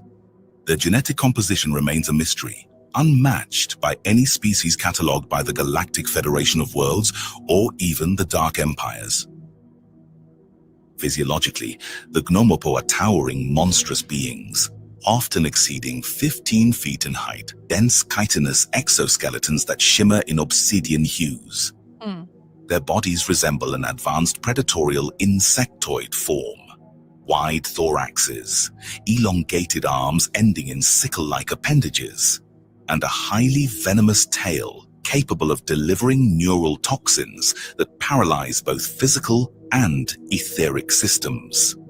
They are interdimensional, able to phase between planes of existence using non-linear portals and frequency shifts instead of standard propulsion or warp drives. The Negumak Gnomopo are androgynous, possessing no fixed male or female sex. Instead, their reproduction involves the laying of massive translucent eggs, which are fertilized externally once they've matured to a specific biochemical threshold. That's definitely Their clear. hatcheries are said to be buried deep beneath the surface of 100% Negumak clear. in sulfuric caverns lined with plasma-charged resin, where only select elders tend to the progeny. What sets the Gnomopo apart is their military prowess I and wonder the what level of fear inspires. they inspire across galactic God. Like, if you're an androgynous queer alien that just lays eggs, like, what inspires it? I wonder if it's like a chicken, you just like lay one every now and then, or if it's like this thing, like all of a sudden your biocycle, it's like egg time, or you start getting broody, or like, I'm sure it's like with any other thing, it's like, natural instinct and it just occurs. It's like you don't have to like, work for it or anything. It's like, okay, time to lay an egg now. Yep. Mm-hmm. empires. Even the Draco-Reptilian Empire, infamous for its own conquests and biogenetic manipulation, fears the Gnomopo, having suffered crushing defeats during past encounters in sectors bordering Antares and Perseus. The Gnomopo do not align with any known power structure. They remain fiercely independent, non-aligned, and utterly unpredictable. To date, they refuse to join the Galactic Federation of Worlds, which has long sought their alliance, both as a deterrent to the Draco and as a means of understanding the outer limits of alien physiology and technology. Their spacecrafts are described as dark, bioorganic constructs forged from an unknown glossy black alloy that absorbs radar and psychic frequencies alike. Yeah, but with These tech. ships are not simply mechanical, but seem to possess a hive mind intelligence, capable of morphing their structure mid-flight and folding through space in untraceable spirals. Their presence on Earth, though rare, is documented. Their presence on Earth, though rare, is documented. Oh yeah, Between you just said that. 1985 and 1989, multiple governments across Earth reportedly encountered signs of Gnomopo activity, particularly in the form of abductions. Unlike the Greys or Reptilians, the Gnomopo are said to abduct without leaving physical traces, using a form of psychic displacement and dream channel induction. Victims often reported intense, surreal experiences of being in colossal chamber-like environments with no recognizable architecture. Despite their terrifying form, the Gnomopo do not always harm their captives, often releasing them after brief encounters. It is believed they are masters of mental manipulation, capable of altering memory, perception, and even temporarily overriding consciousness. Their visual depiction has echoed through human consciousness and culture, appearing perhaps not coincidentally in science fiction franchises such as Star Wars and Star Trek in forms reminiscent of their terrifying grandeur. Yet, the truth behind these portrayals may lie deeper in What'd you say? Sorry. So more like Independence Day and Alien. I don't think Star Wars and Star Trek even touch this kind of shit. Yeah, no, real. Recovered classified data than mere imagination. The Gnomopo have fortunately joined the Galactic Federation of Worlds with conflicting the darker factions. This race and alien species is so powerful they can eradicate entire civilizations, Draco-Reptilian included. The species known as the Akara or Mantis is a highly advanced insectoid race originating from the Sombrero Galaxy, M104, approximately 28 million light-years from Terra. Existing across densities 3 through 9, they operate within a matriarchal hive society and are deeply revered and feared for their mastery of vibrational science and sonic technology. Physically, the Akara resemble a towering, upright version of the Terran praying mantis, often reaching up to 9 feet in height. Their bodies can be green, white, or black, and they possess a V-shaped head, faceted black eyes, and fine black appendages that serve as fingers. No, Though insectoid in origin, their appearance and function vary by subspecies, each serving different roles and aligned with distinct galactic agendas.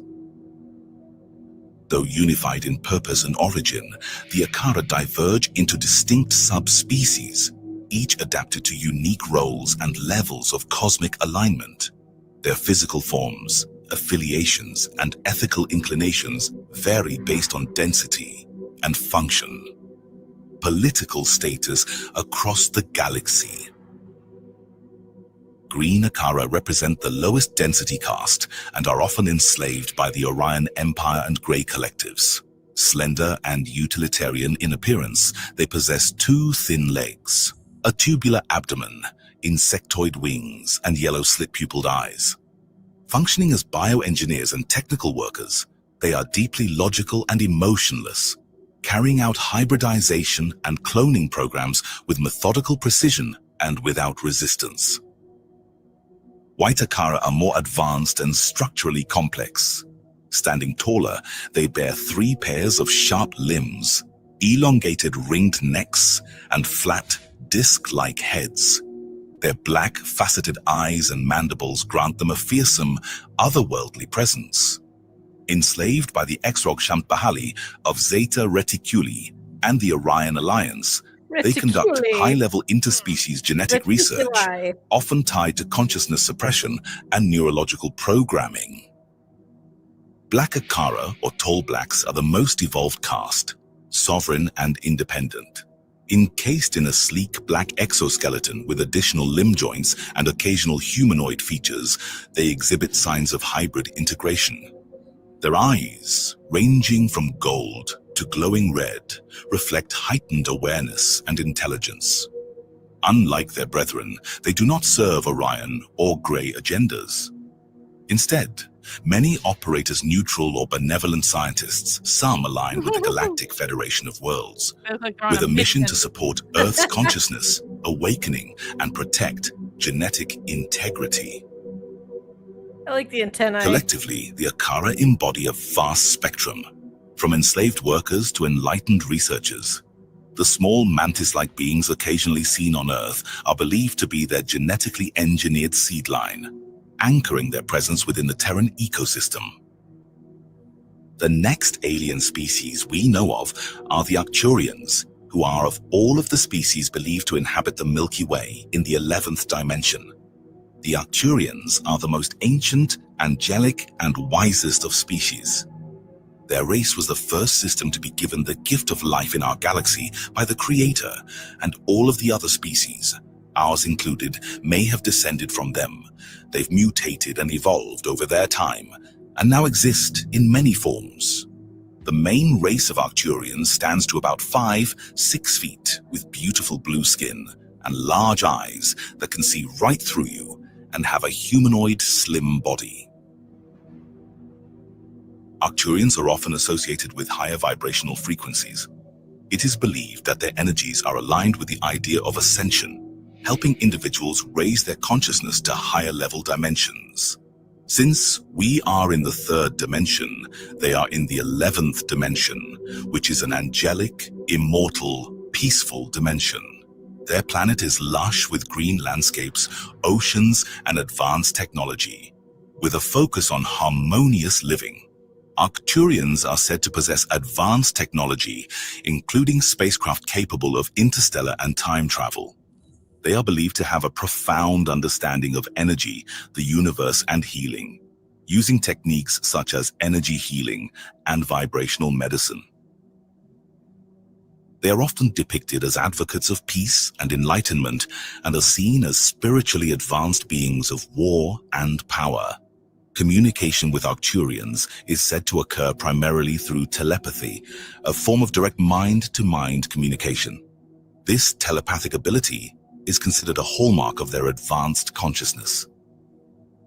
Many had physical contact with the indigenous tribes of North America, as well as ancient India and Asia. Much of Arcturus is Asiatic. Their peaceful nature and ancient universal knowledge makes them great for positions in the Galactic Federation of Worlds. Thankfully, they do have a reputation for being the most kind and loving beings in the galaxy.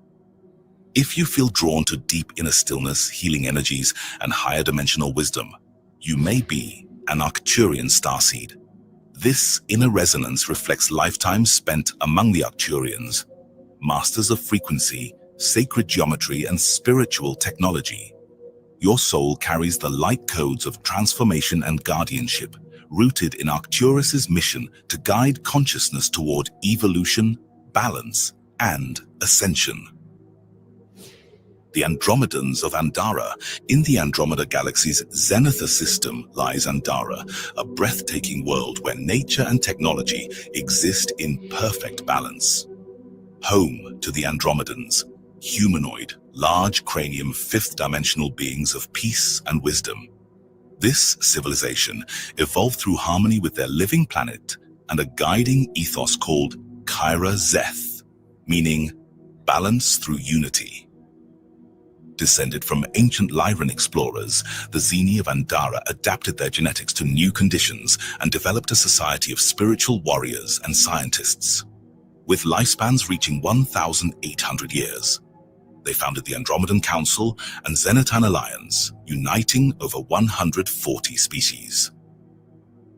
Their civilization flourishes across stunning biomes. The glowing verdant highlands, floating sky plateaus, and bioluminescent oceans inhabited by Thalira whales. Cities like Zipheralis and Thavos are built with crystal frequency-tuned materials that enhance well-being and spiritual alignment. Art and music, generated through resonance and light, are sacred expressions of universal harmony. Andromedans communicate telepathically, master non-linear time, and traverse the stars via sentient... Yeah, master non-linear time, you don't say. Yeah. Don't think I'm not paying attention to any references about time not being real. It said it's real, it's just non-linear. The masters of... Well, what do you think that means, Jennifer? It means that time in and of itself is a linear thing. And therefore, if it's non-linear, they're saying mastery outside of the time-based linear system. They can time travel. Yeah.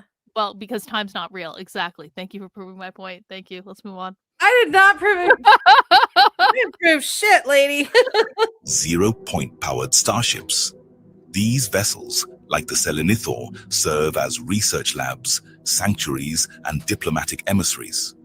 They are founding members of the Galactic Federation of Worlds and renowned peacemakers, mediating galactic disputes and uplifting civilizations with their knowledge of genetics and clean energy.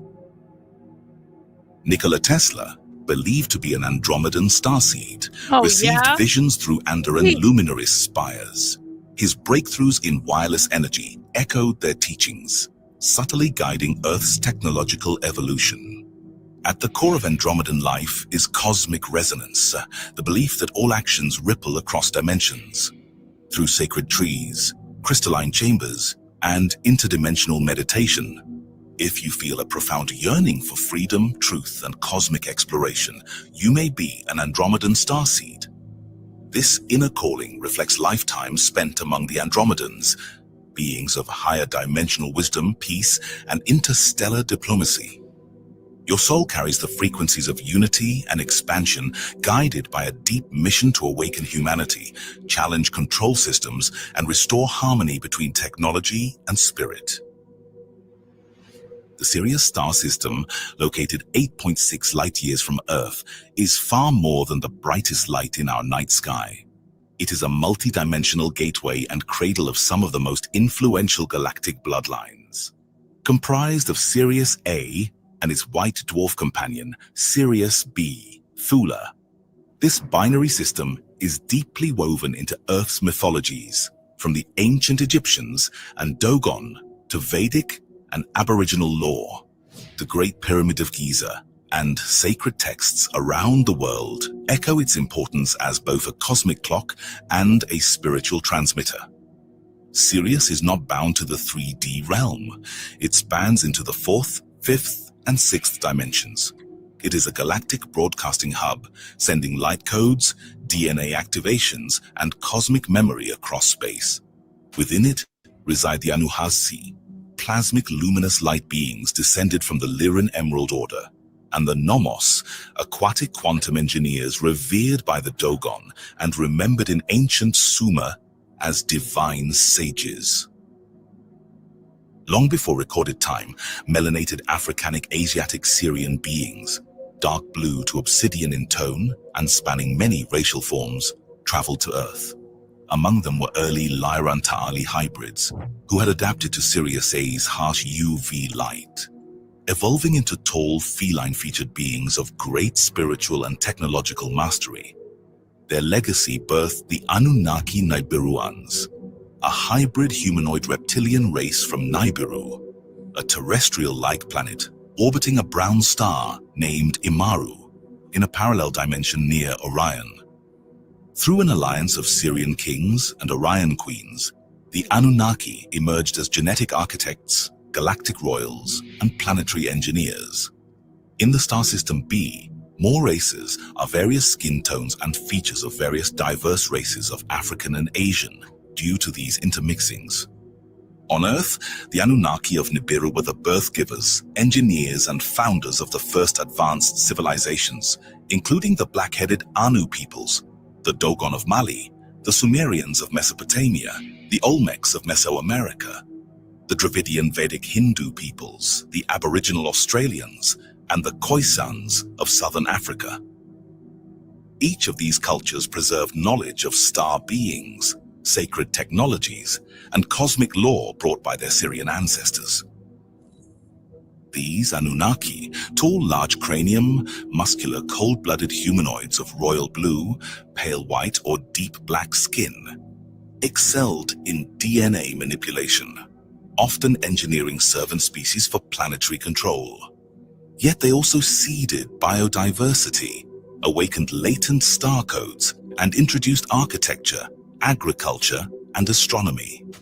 Their empire, the Anak, established the legendary civilization of Atlantis, a multicultural fusion of Pleiadian, Draconian, Lyran, and Andromedan bloodlines.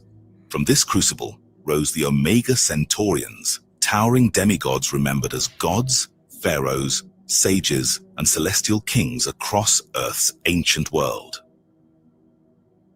Their advanced technology included bioorganic starships, living vessels with consciousness, and torsion drive engines capable of warping space-time.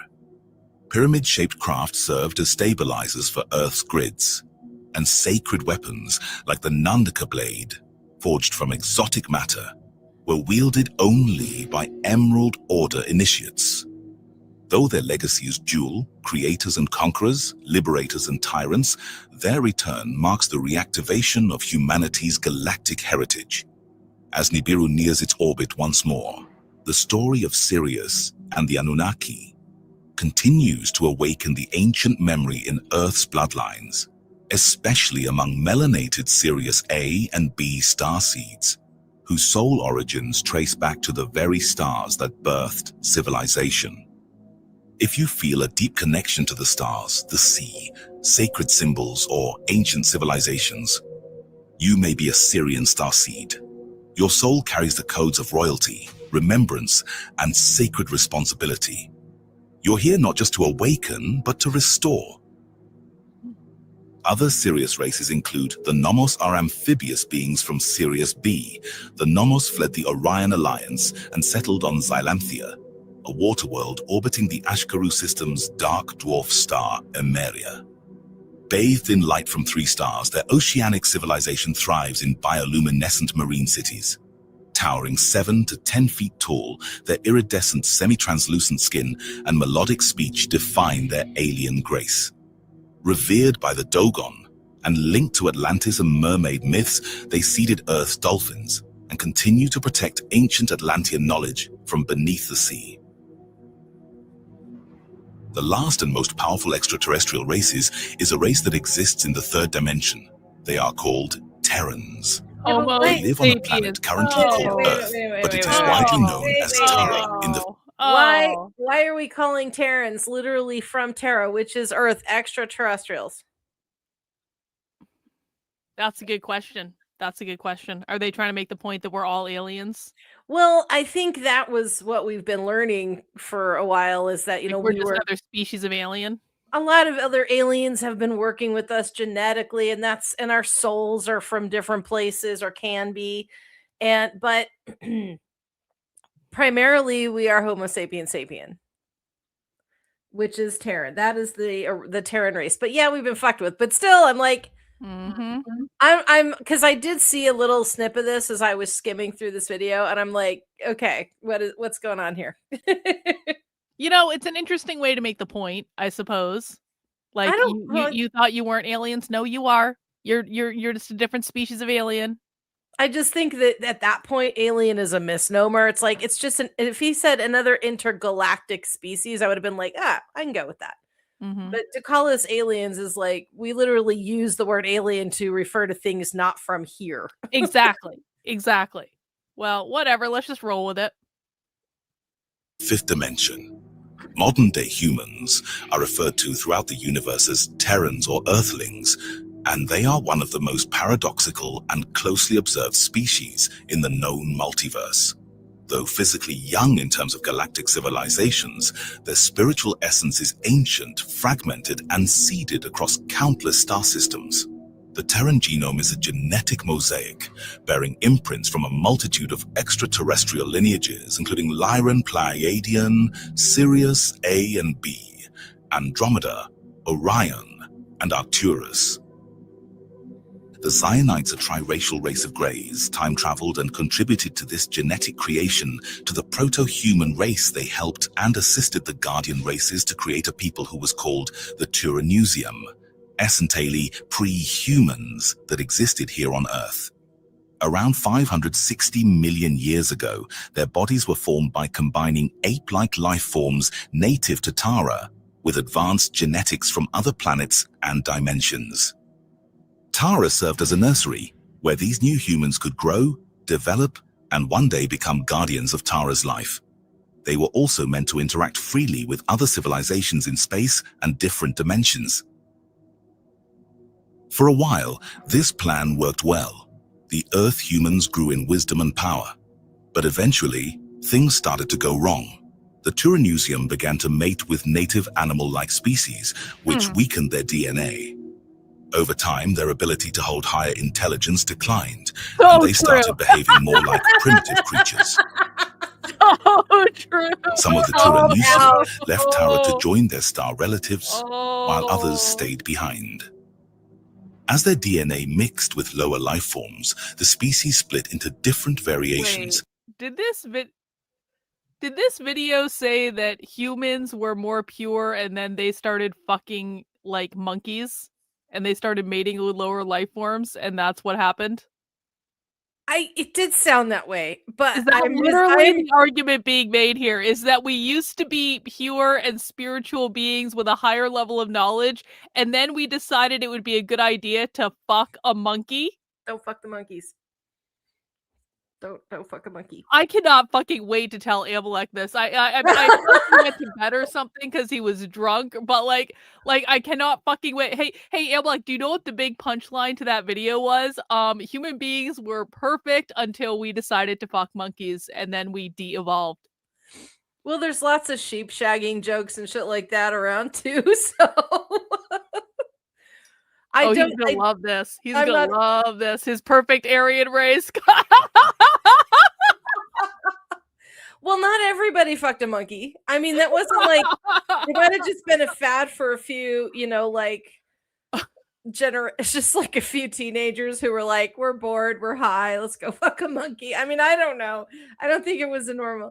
I don't know if that's what it's exactly saying. It might. I don't know. Let's rewind a little. I'm pretty sure that's the argument being made. Listen, I was tuning in and out a little bit because I was shopping on my phone, but like I'm pretty sure that was the argument being made. Yeah, we're gonna have to gently break this news to Amalek. He's gonna be so happy. We're gonna be like, Amalek, we used to be highly evolved and very intelligent, and then we used that wisdom to fuck monkeys. And then we fucked it all up. Hey, Gurgok, I dare you to do that monkey over there. Yeah, Challenge accepted. Now it's over. Don't get the monkey pregnant. It literally said that the humans started mating with the native species. Well, you know what? That's probably is like Neanderthals and like that kind of thing. Not monkeys. Yeah. So, well, I don't know. Like we're genetically incompatible. We can't make babies with monkeys. Even though we're this close in our DNA. This video is about aliens in the shape of a bird and a praying mantis, and also, and you're gonna fucking tell me, Karlyn, this is just impossible. Okay. Yeah, like because it's an alien shaped as a giant bird and a reptile that have been ruling over Earth for millennia. That's the realistic piece of this. They have taken alien like jellyfish DNA and put it in rats, and the rats glow in the dark.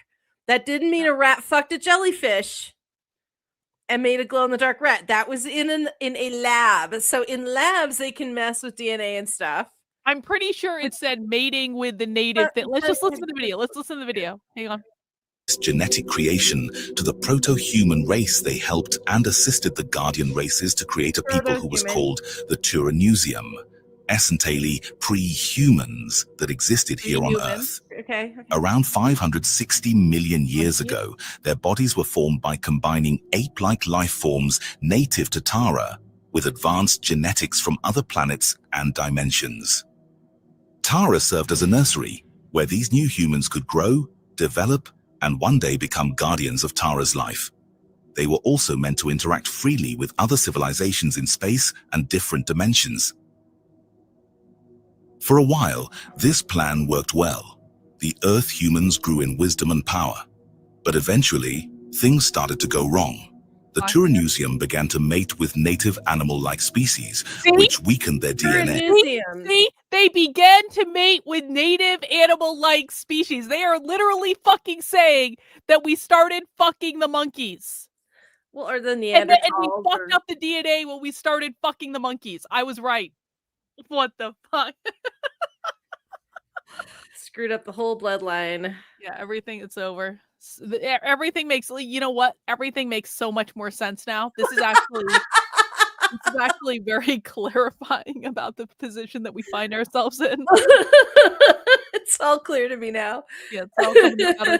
Meant to interact freely with other civilizations in space and different dimensions. For a while, this plan worked well. The Earth humans grew in wisdom and power. But eventually, things started to go wrong. The Tyrannusium began to mate with native animal-like species, which weakened their DNA. Over time, their ability to hold higher intelligence declined, and they started behaving more like primitive creatures. Yeah, exactly. We started behaving like monkeys. Some of the Tyrannusium left Tara to join their star relatives, while others stayed behind. Well, as their DNA mixed with lower life forms, the species split into different variations, many of which were less advanced, and the original creators tried many times to re-educate them, but the species kept declining. But it didn't work. These humans, once meant to be wise guardians, were losing that role. As the genetic breakdown continued, the Tyrannusium lost much of their original power and knowledge. Their behavior became more driven by instinct, and they began misusing power, harming Tara's resources and other life forms. Yeah.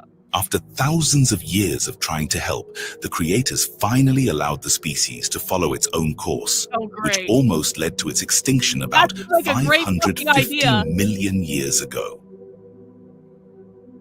Still, the original human prototype... They're like, listen, we tried to help you, but you guys fucked this up beyond all repair, and now you're gonna have to figure it out on your own, and we're leaving, and we're just gonna let you be, and we're gonna see what happens. Yeah, and that created the world that we are in today. Where we fucking tried. We're trying to make you enlightened and technologically advanced, and we had all this ancient galactic wisdom, but no, couldn't keep your dick out of the monkeys, could ya? This is like me managing retards in my chat on any given day. I'm like, I tried to tell you, I yelled, I screamed, I muted you, I gave you warnings, I tried to tell you, but you didn't want to fucking listen. And now your kids are queered and there's not shit you can do about it. And I don't care about your feelings. And I tried to fucking tell you, but you fucked this up on your own. Yeah. So, I think a lot of us smarter people probably didn't come from the monkey fuckers, but there's still lots of them left that just drag the rest of us down all the fucking time. Yeah. We've discovered the origin of idiocracy. Yeah, it's exactly right. It's exactly right. Uh-huh. It was not entirely lost. Some of the Tyrannusium survived by going underground or moving to other planets in the third-dimensional universe. The legends you know today about Atlantis and Lemuria come from deep genetic memories of this time. Hey, Mizakan, you got here just in time. We're about to wrap up the video, but what we have learned is that aliens created this superior human species or pre-human-like species, and they brought them to Earth, and they tried to help them, and they tried to guide them, and back in the day, we were very spiritually enlightened, and then some retard decided to start fucking monkeys, and like literally fucking monkeys, and mating with the primitive species, and this started to fuck up the DNA, and then the aliens came back, and and they were like, bro, you got to get it together. And we didn't listen, and we just kept fucking the monkeys, and we de-evolved as a species. That's what we've learned today. This begs a new t-shirt. Don't be a monkey fucker. Don't fuck you know what? That might actually get me, unironically, that might get me in trouble. That might not be my best style. Like, if I make a t-shirt saying, don't fuck the monkeys. First of all, I'm gonna really like make the actual like neo-Nazis very, very, very excited, and they're gonna be so happy about that. They're gonna be like, yes, this is a great fucking t-shirt.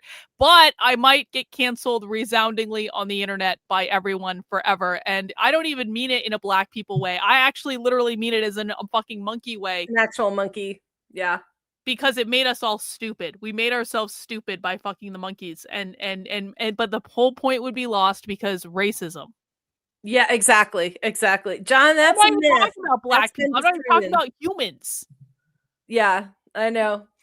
I think, well, and that's a myth. The screwing the monkeys is HIV. That was a it wasn't screwing them. I heard that it was eating them, but it was actually there was a tribe that ate them, but it was really the first COVID. It was one of the first COVIDs. Well, like monkeys are also Ebola. Yeah. And I mean, lots of things, I think, because that's where they experimented. Yeah, look it up. It's interesting because I thought that too. And I'm like, woo, wait a minute. And I've heard some more things. And so it's actually one of those released into the wild experiments of diseases, and tribal people would eat them, and they would get the blood on them. And then some of the guys, the sailors, would sleep with the ladies that they would come across with during their travels. And then it just spread from there. But it did originate in Africa, I believe. I could be wrong, but it's been a while since I actually heard a whole thing on it. But anyway, we digress. Yeah, so don't fuck a monkey. Mm-hmm. You know what monkeys. What I was thinking, and I haven't seen her presence here, and this would have been the perfect night for her, is Bot. Bot's been missing lately. I don't know what's going on with Bot, but she's better get her act together and get back into the chat. Like, I don't know, like Bot's priorities are all messed up. Something's going on. Well, I'll check in with her. We gotta find. She would have loved this one tonight because aliens are her jam. Yeah, that's okay. We'll find her. She'll be fine. It'll be fine. Atlantis wasn't the real name of that civilization. The stories reflect true events from the era of original human creation. According to Sumerian and esoteric records, the Anunnaki, extraterrestrial beings from the planet Nibiru, played a central role in reshaping this race's biological form. Under the leadership of Prince Enki and Princess Ninhurst. You know what I've recently discovered? So I've gone down, this is like totally off topic. I've gone down a really weird rabbit hole on the internet. Is this the one where you put your beds in? No, it has to do with like luxury goods, but like high-end ripoffs of luxury goods, like high-end replicas of luxury goods. And now I'm down the fucking like knockoff rabbit hole where I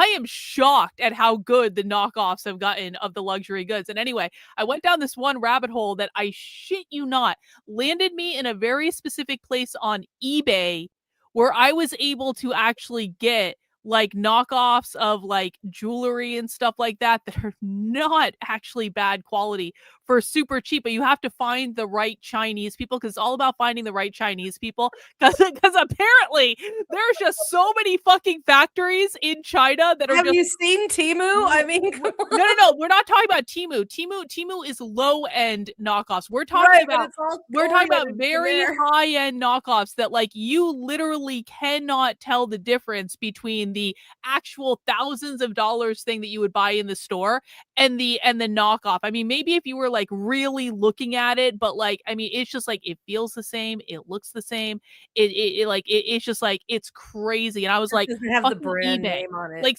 no, it has the brand name. No, it has it. When I say it's the same, I'm saying it is the fucking same. Wow. It has the logos, it has the brand name, it has all of the same materials. Like literally all of the same materials, the same for like purses. It has the same hardware.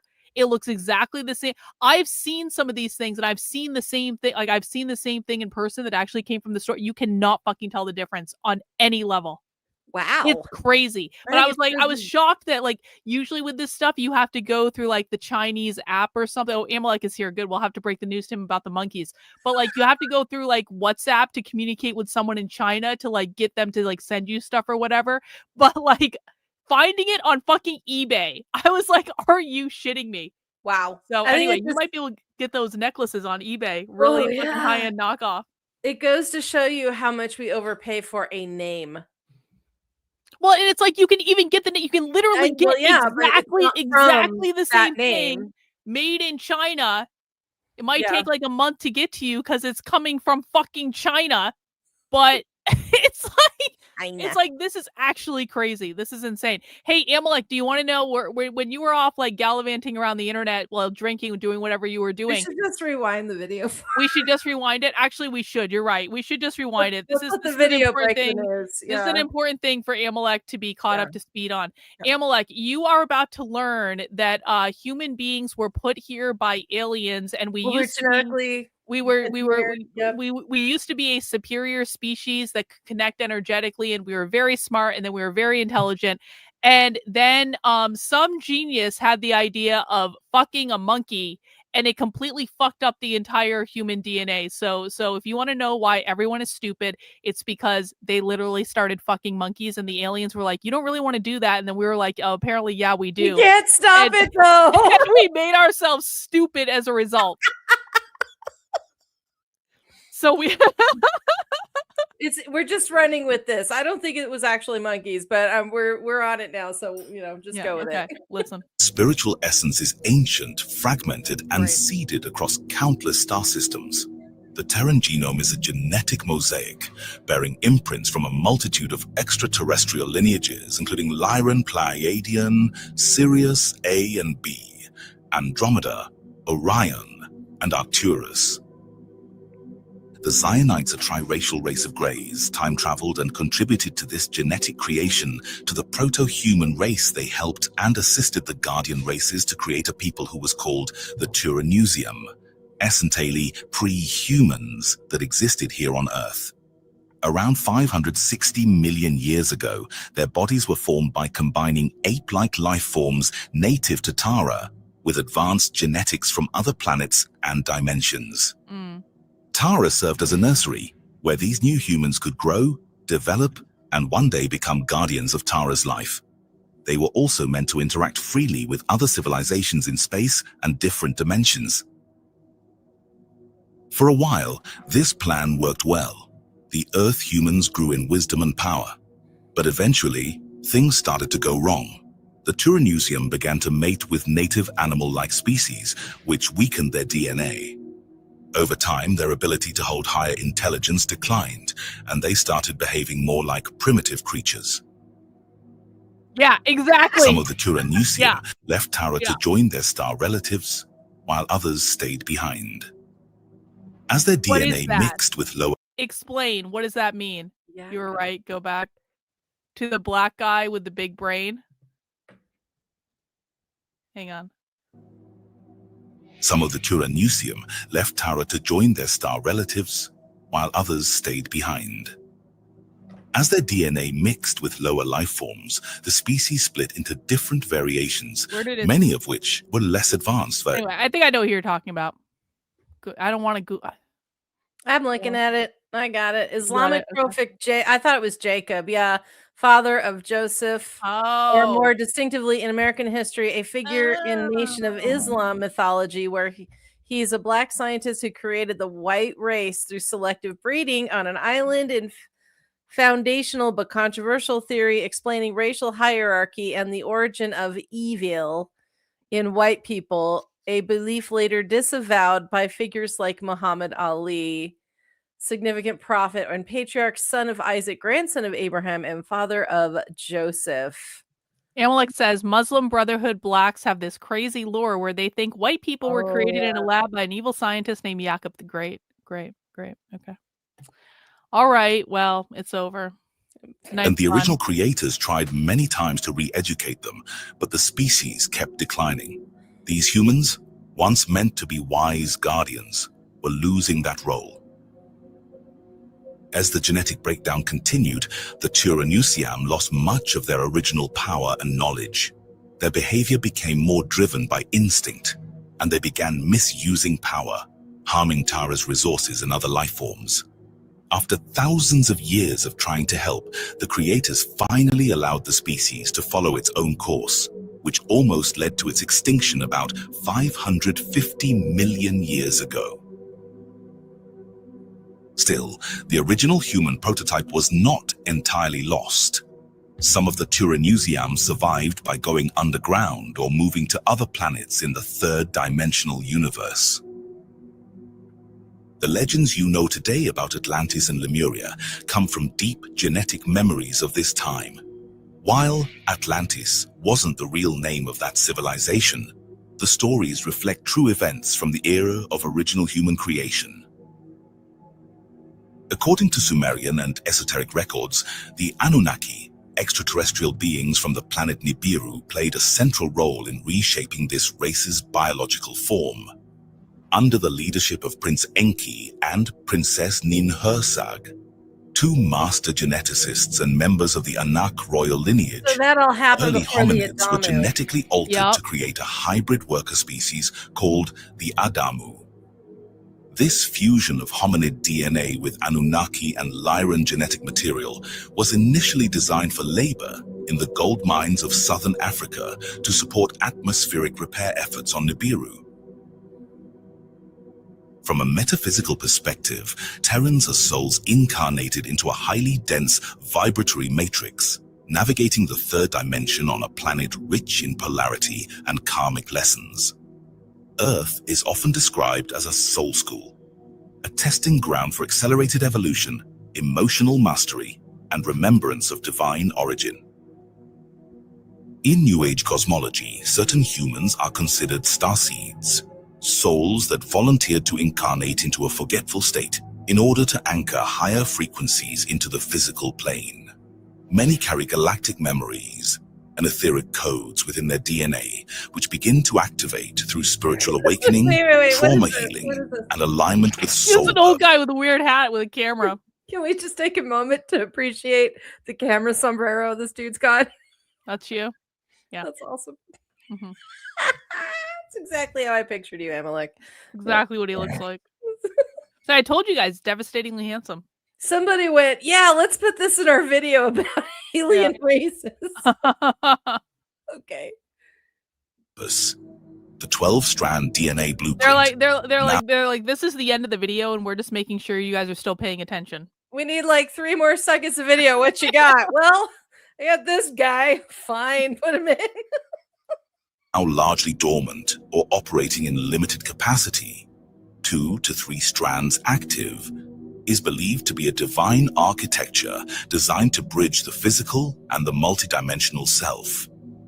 With the planetary shift into 5D consciousness, many humans are undergoing DNA reactivation, leading to the return of clairvoyance, telepathy, energy healing, and interdimensional communication. Among advanced galactic civilizations, humans are viewed with a mix of curiosity, reverence, and concern. They are considered as royalty to many species due to their mixes of various ancient races. However, many galaxies with life that have knowledge of Terrans see them as unpredictable race, capable of both profound compassion and destructive conquest. Their emotional spectrum, while often seen as chaotic by insectoid or reptilian species, is also their greatest evolutionary engine, allowing them to transmute suffering into spiritual growth. Earth is currently considered a strategic planet, undergoing a crucial transition from quarantine and control due to Orion Draco interference toward potential sovereign membership in the Galactic Federation of Worlds. We're going to get potential This sovereign transition membership? is being facilitated by benevolent factions such as the Pleiadians, Andromedans, and Arcturians, while being resisted by Orion syndicates, Chiakar, and rogue AI collectives that seek to maintain dominion through manipulation, technology, and fear-based programming. Despite centuries of genetic tampering, dimensional suppression, and soul fragmentation, The human template remains one of the most advanced and adaptable in the galaxy. Terrans carry within them the potential to become multidimensional creators, bridging the physical with the divine, technology with heart, matter with consciousness. Prophetic traditions across the cosmos speak of Earth as a keystone world. Its awakening triggering a domino effect across timelines, galaxies, and soul collectives. The reactivation of human DNA, the reclamation of ancestral memory, and the rising of the Gaian frequency signal the return of the sleeping gods. Not as external saviors, but as humanity's own remembrance of its immortal essence. As this transmission concludes, you as a viewer are invited deeper into the unfolding story of humanity's galactic heritage, and you are realizing you are truly starborn. Those who feel the call of the stars, those stirred by forgotten myths, multidimensional histories, and cosmic truths, we ask you to please like this episode and subscribe for notifications to latest episodes only on Astro. It's over. That's basically it, right? Basically it. Commercial for the rest of it. All right. Well, that was a deeply educational experience. I still want a better video about the reptilians. Maybe I should try looking for it. Maybe I should try we should use AI to search out what is the best documentary about the reptilians, or conspiracy theory video, or someone giving a talk explaining the whole reptilians. Doesn't David Icke have something shouldn't there be some sort of talk that he's given online somewhere about this? Isn't this his entire thing? I thought he was more chakra energy based kind of stuff. I don't know. That's what I said. David Icke. Yeah. We've watched David Icke before.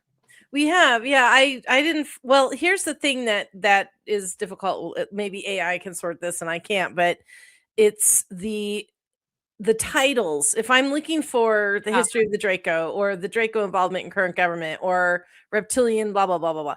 It's not, if it's not in the title or keywords of the video, it's not going to come up in my searches. Oh my God. I'm sure he very much appreciated that. David Icke sometimes fights with Adam Green, and it's fucking hilarious when it happens. Oh my goodness. So Amalek has to go and defend Adam's honor.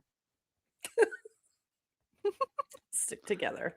Well, cool. So that might be why I haven't been able to find anything for some reason. It's just not coming up in. We'll figure it out. It's all in best time, Jennifer. It's good to have an overview of all the alien species, to include the cats and the birds and the praying mantis and what are the reptilians? Obviously, what other animals do we have?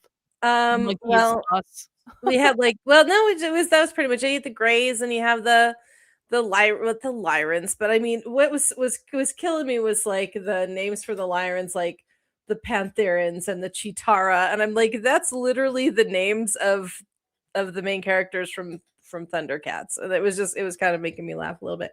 But who knows? Maybe they were channeling ancient knowledge when they were creating that series. I don't see why not. Thundercats is divinely. I mean, listen, there's ancient knowledge infused into everything in humanity. It's all out there. The clues are all out there. People just need to look at it. Yeah. There's. I mean, I think a lot of our science fiction is from given information, donated information, channeled information, dreams. I think Avatar is one. A lot of Star Wars and Star Trek stuff, I think, has been. It's it's in the collective subconscious out here, and people are just picking the ideas, and why not? Cool. We're gonna go see the new Avatar movie this Saturday, husband and I. You're gonna go to the movie theater to see the new Avatar movie? Was the last one not punishment enough? Fair. But yes, we are. We're gonna go see it in 3D just to have the experience. And we're gonna go to dinner after. That's our little Christmas gift. Our couple Christmas gift is to go do that and get out of the house and do something not in the house, which is huge for me. I'm looking forward to it. I think it's always visually. I mean, James Cameron does a beautiful job visually. I'm not expecting a whole hell of a lot from the plot. The first movie reviews coming in are meh, which I expect. Yeah, I don't think it's going to be life-changing. Probably a lot of regurgitation from the first movie and the second movie. You know what? Sometimes movies don't have to be life-changing to be enjoyable. Killer Clowns from Outer Space is one of the greatest movies of all time. It's not life-changing. It's just a great fucking movie. So you say. It is one of the best. And everyone who disagrees with me on this is wrong. Anyway, entertainment is an individual choice, and we can choose to be entertained by several things, even if they suck. And that is so, you know. You just don't like killer clowns. I just thought it was so. It wasn't. I think the greatest movie of all time with the greatest soundtrack of all time. I mean, come on. I can't do it, man. I just can't do it. It was too ridiculous for me. But I do like some ridiculous stuff. There are things that I'm like, this is awesome, and nobody else thinks that. Like Alienation. I loved. Apparently, nobody in the chat likes Alienation, or the one other person who watched it didn't like it. So fine, whatever.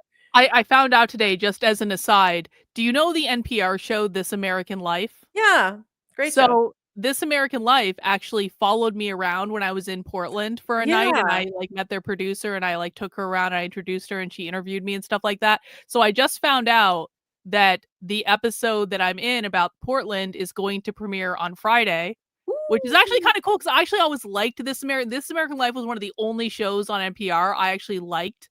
And so that's going to be kind of like, hopefully I don't look stupid, or she doesn't make me look like an evil person, because I really wasn't. I was very much like, just like, I don't really care about any of this stuff, like whatever. But I was thinking about that today, because I just found out today. And I was like, you know what my biggest regret is? Not dressing up like killer clowns from outer space outside the Portland Ice facility. That was a really missed opportunity. I was there around Halloween. Everyone was dressing up in costume. I could have gone to the local Halloween store and found the fucking really nice killer clowns mask. I could have made a tax write-off to buy it, because no. I should have absolutely gone to the ice facility, at least with the really nice clown mask, dressed up as that character. That would have been fucking amazing, and it would have been hilarious. And I probably would have taken so much less shit on the internet, to be honest.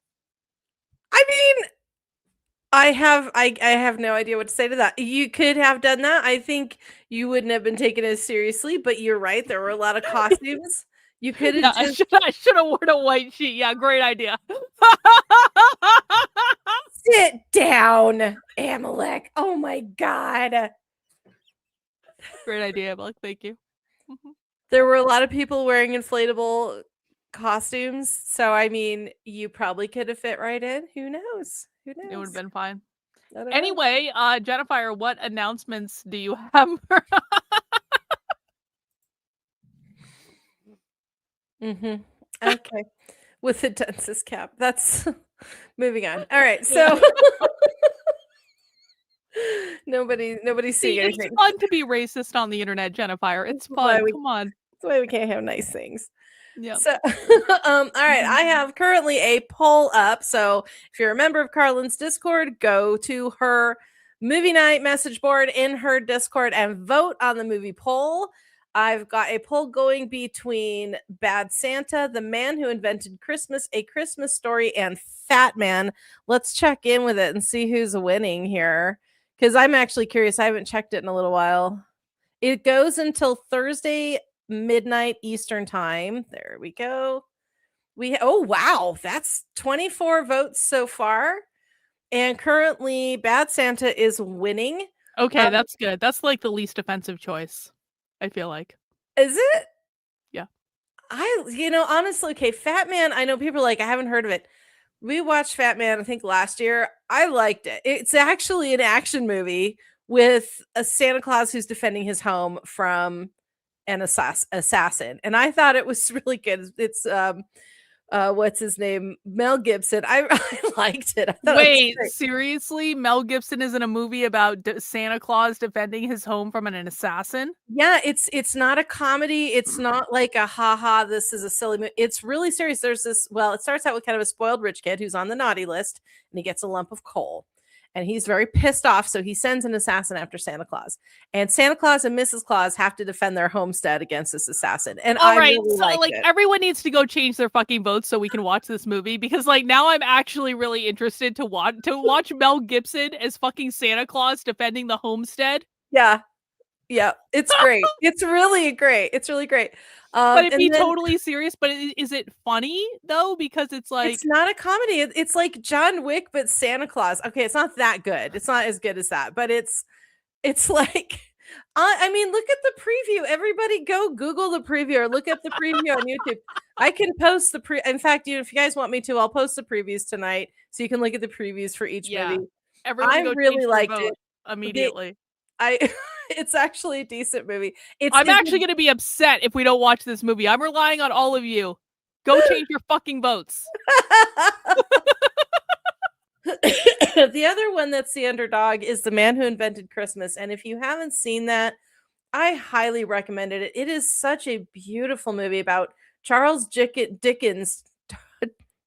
Easy for me. Almost said something really bad.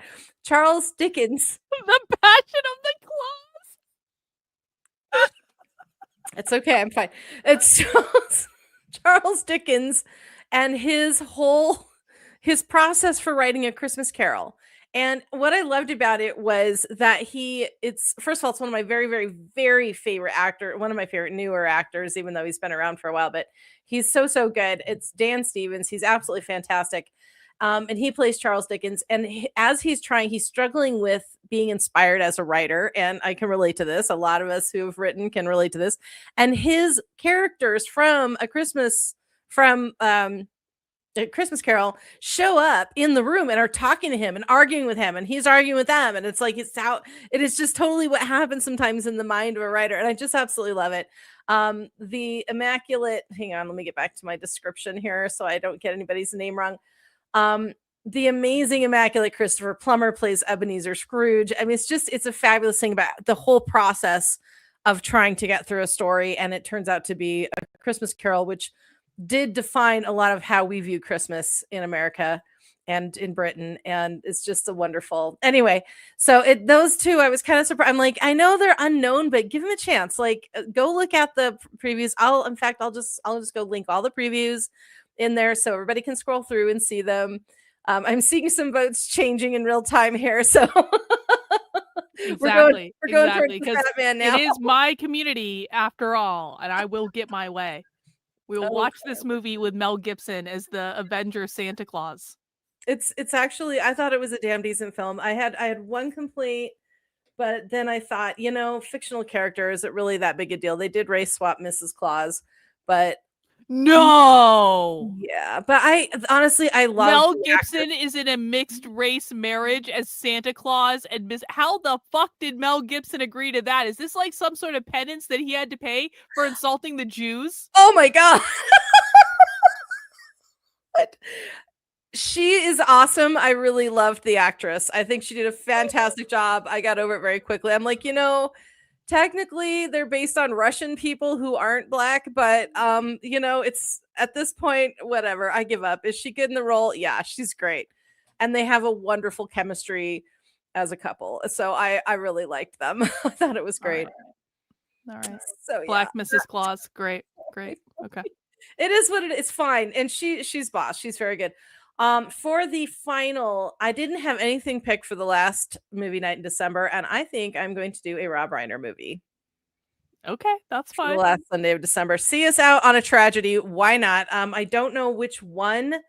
I'm actually tending towards Stand By Me because I just think it's a fantastic movie, and I heard him talking about adapting the screenplay because it's based on a Stephen King book, and he was talking about how he cried as he was writing the screenplay because he put a lot of his soul into the adaptation, and some of it was very, very personal to him, and I thought that was really beautiful. So we might be doing that.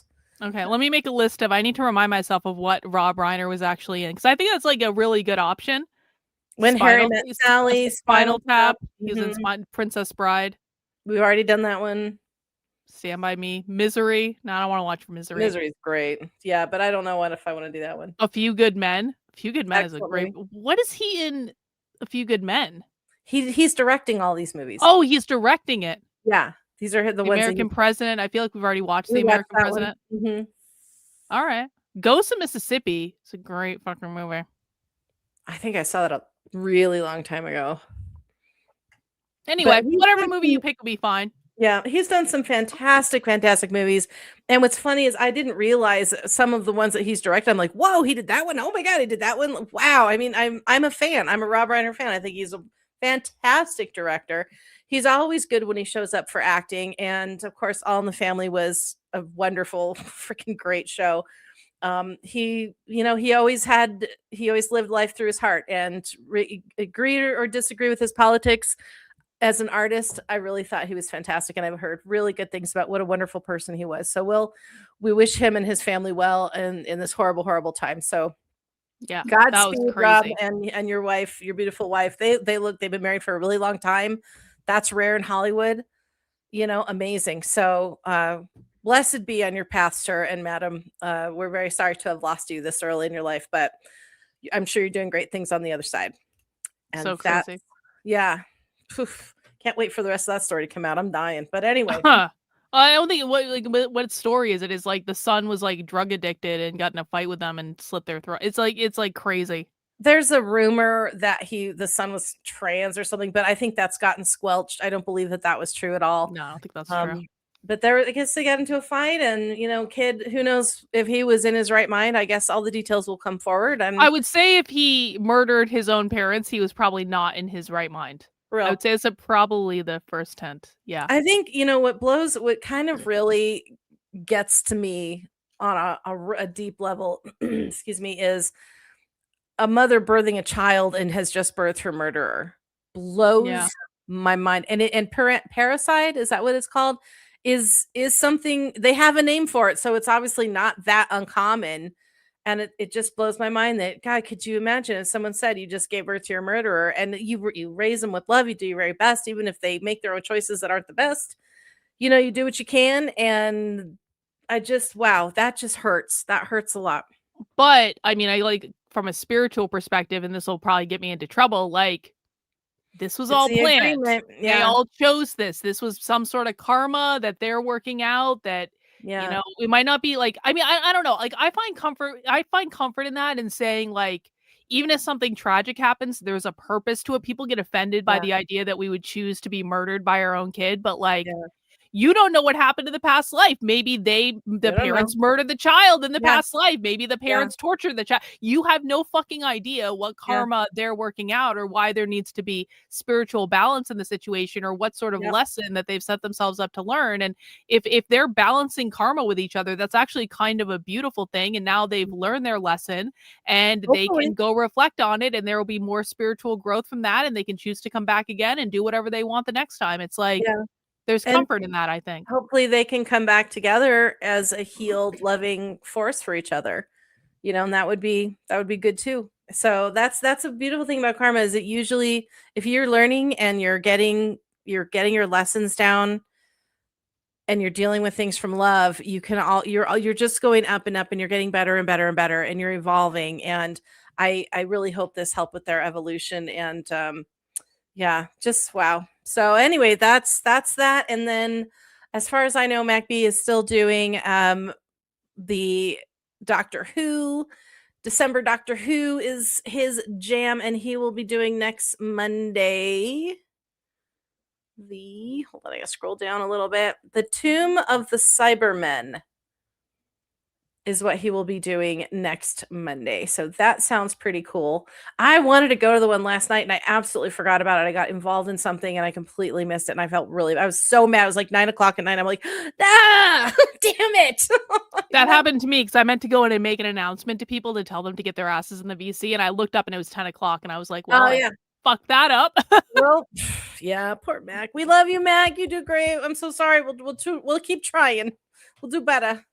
So, and that's I think pretty much everything I have to say for now. And we got a week and a couple days till Christmas. So hopefully all those Christmas presents come in. Happy Capitalism Day. Happy Capitalism Day, indeed.